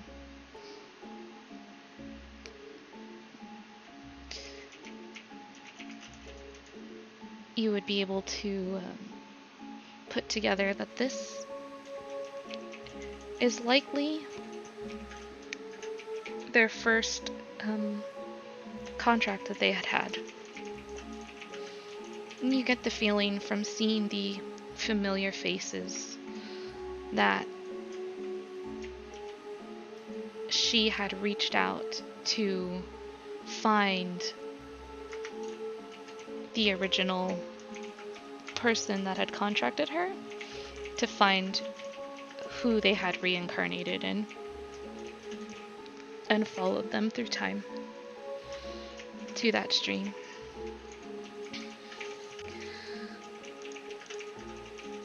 And Shmo, you drift off to sleep, playing your guitar by the fire. You fall into a very comfortable sleep, and you see the skeletal woman once again. She comes to you, her face very clear, but surrounded by shadows. Her hair is flowing wildly around her face, and you see her wearing a very long gown, which blows in the wind. There is a silence in your dreams. While the wind blows around her, you cannot hear it. It is a dead silence. She's carrying a rod, and it has a skeleton skull atop of it. Her clothes are formal, decorated with gems, and she wears a corset which shows off her beautiful figure. As she approaches you, she carries the presence of royalty. You watch her as she gets closer to you. You're able to see her face more clearly, and she whispers to you in almost an unheard whisper. And she whispers to you, Moonstar.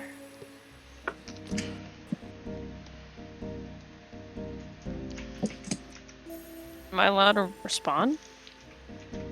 You can certainly try. Moon water? She looks at you and smirks. Moonstar. What does that mean? She smiles at you, still almost smirking. He does a nervous smirk back. You wanted a name, did you not? Oh. Wait, is that your name? She grins at you. Possibly. Oh my, I apologize. I said moon water. I didn't mean to be that rude. Yes, I would hope not. But you have a name now. It's what you wanted, isn't it? Well, yeah, I suppose. It's nice to know people's names. Well, I'm not exactly a people. and she smirks at you again. Well, you have personality. I'm sure you have a soul of some kind, surely. Maybe I do, maybe I don't. That doesn't matter, though. But now you have a name, Moonstar. What's a very pretty name? She grins at you, like, smirking almost, like, devilishly. And as she, like, smirks and grins at you, like, she kind of floats away, just, like, disappearing slowly. Her gaze kind of locked on you, and as she fades away, you see the half of her face, which looked incredibly beautiful just now, take on a skeletal form. She disappears.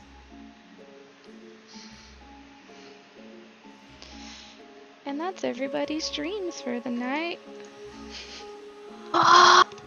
Dream. Hope y'all enjoyed them. Yeah. I'm sorry some were Nice longer dreams. and some were shorter. But I hope you all enjoyed the dreams that you had. Loved it. Oh my god. If you have any New god just dropped. If you have any questions about anything, as always, feel free to DM me, and I will be more than happy to talk with you about stuff. And yeah, I hoped all of you guys watching enjoyed the session tonight. Had a great time. Very good session. Yeah. That show was very classic cross momo. I love it. It is classic cross momo. Very nice. Whenever we pull a classic cross momo. I know, feels good. It all. You guys will make it into Bremen. You guys are just outside of Bremen. I got you guys. You got there faster thanks to Zarius. Thank you, Zarius. Zarius is the MVP. Doing that mold earth. And and he's getting a glass of emotion. And yeah, so next session will be next Saturday. We'll see you guys here on September 18th. I just read the chat. Warius. Warius. That's the chaotic Zarius, I guess, is Warius. And yeah, we'll see you guys next Saturday, September 18th at 6 p.m. Pacific time. And we'll pick up where we left off. The party heading into Bremen. If you've missed past sessions or episodes, check us out on YouTube. We got a new NPC coming into the world thanks to Live Villain. He redeemed that, or they redeemed that music notes, and going to name an NPC and have an NPC of theirs out here in 10 towns. So that'll be pretty cool. Parenthood is beautiful. Yeah, Warius and his lover Warlick. I can't. Right. So yeah, if you guys aren't giving us a follow already on YouTube, make sure to subscribe to us there. We're at like 11 subscribers. When we get to 100, we can make a custom URL. So help us out with that. We greatly appreciate it. We really appreciate all the love that you guys give. And yeah, we'll see you next time. Adios. Oh, let's raid. Oh my gosh. Oh yeah. Don't forget to raid. Hold on. Yeah. Let's do a raid. Ooh, let's do a raid. Before I forget, I need to stop doing this, forgetting to raid. Who do we got? Okay. Oh, let's go raid Rhinus Leatherworkers, because that's who we did the giveaway for. Raid Rhinus. Oh, where did they go? Oh, did they go? Where'd they go? There they are. Leather. Rhinus. Leather. Work. Do it. Oh. Oh my gosh. Raid. Rhinus Leatherworkers. Invalid username. Oh my gosh. Embarrassing. Hold on. Is it Leatherworks? I think it's Leatherworks. It's Leatherworks. Yeah, Leatherworks. There you go. There we go. Okay, we are gonna raid, so don't leave just yet. Join us for the raid. There we go. Rhinus Leather Works. There we go. There's the raid. Join us on this raid. Let's go show these guys some love. They're the ones that we used for the giveaway. They're a local leatherworking shop here in Orange County, which is really freaking cool. Yeah, give the love to the local people. And here we go, guys.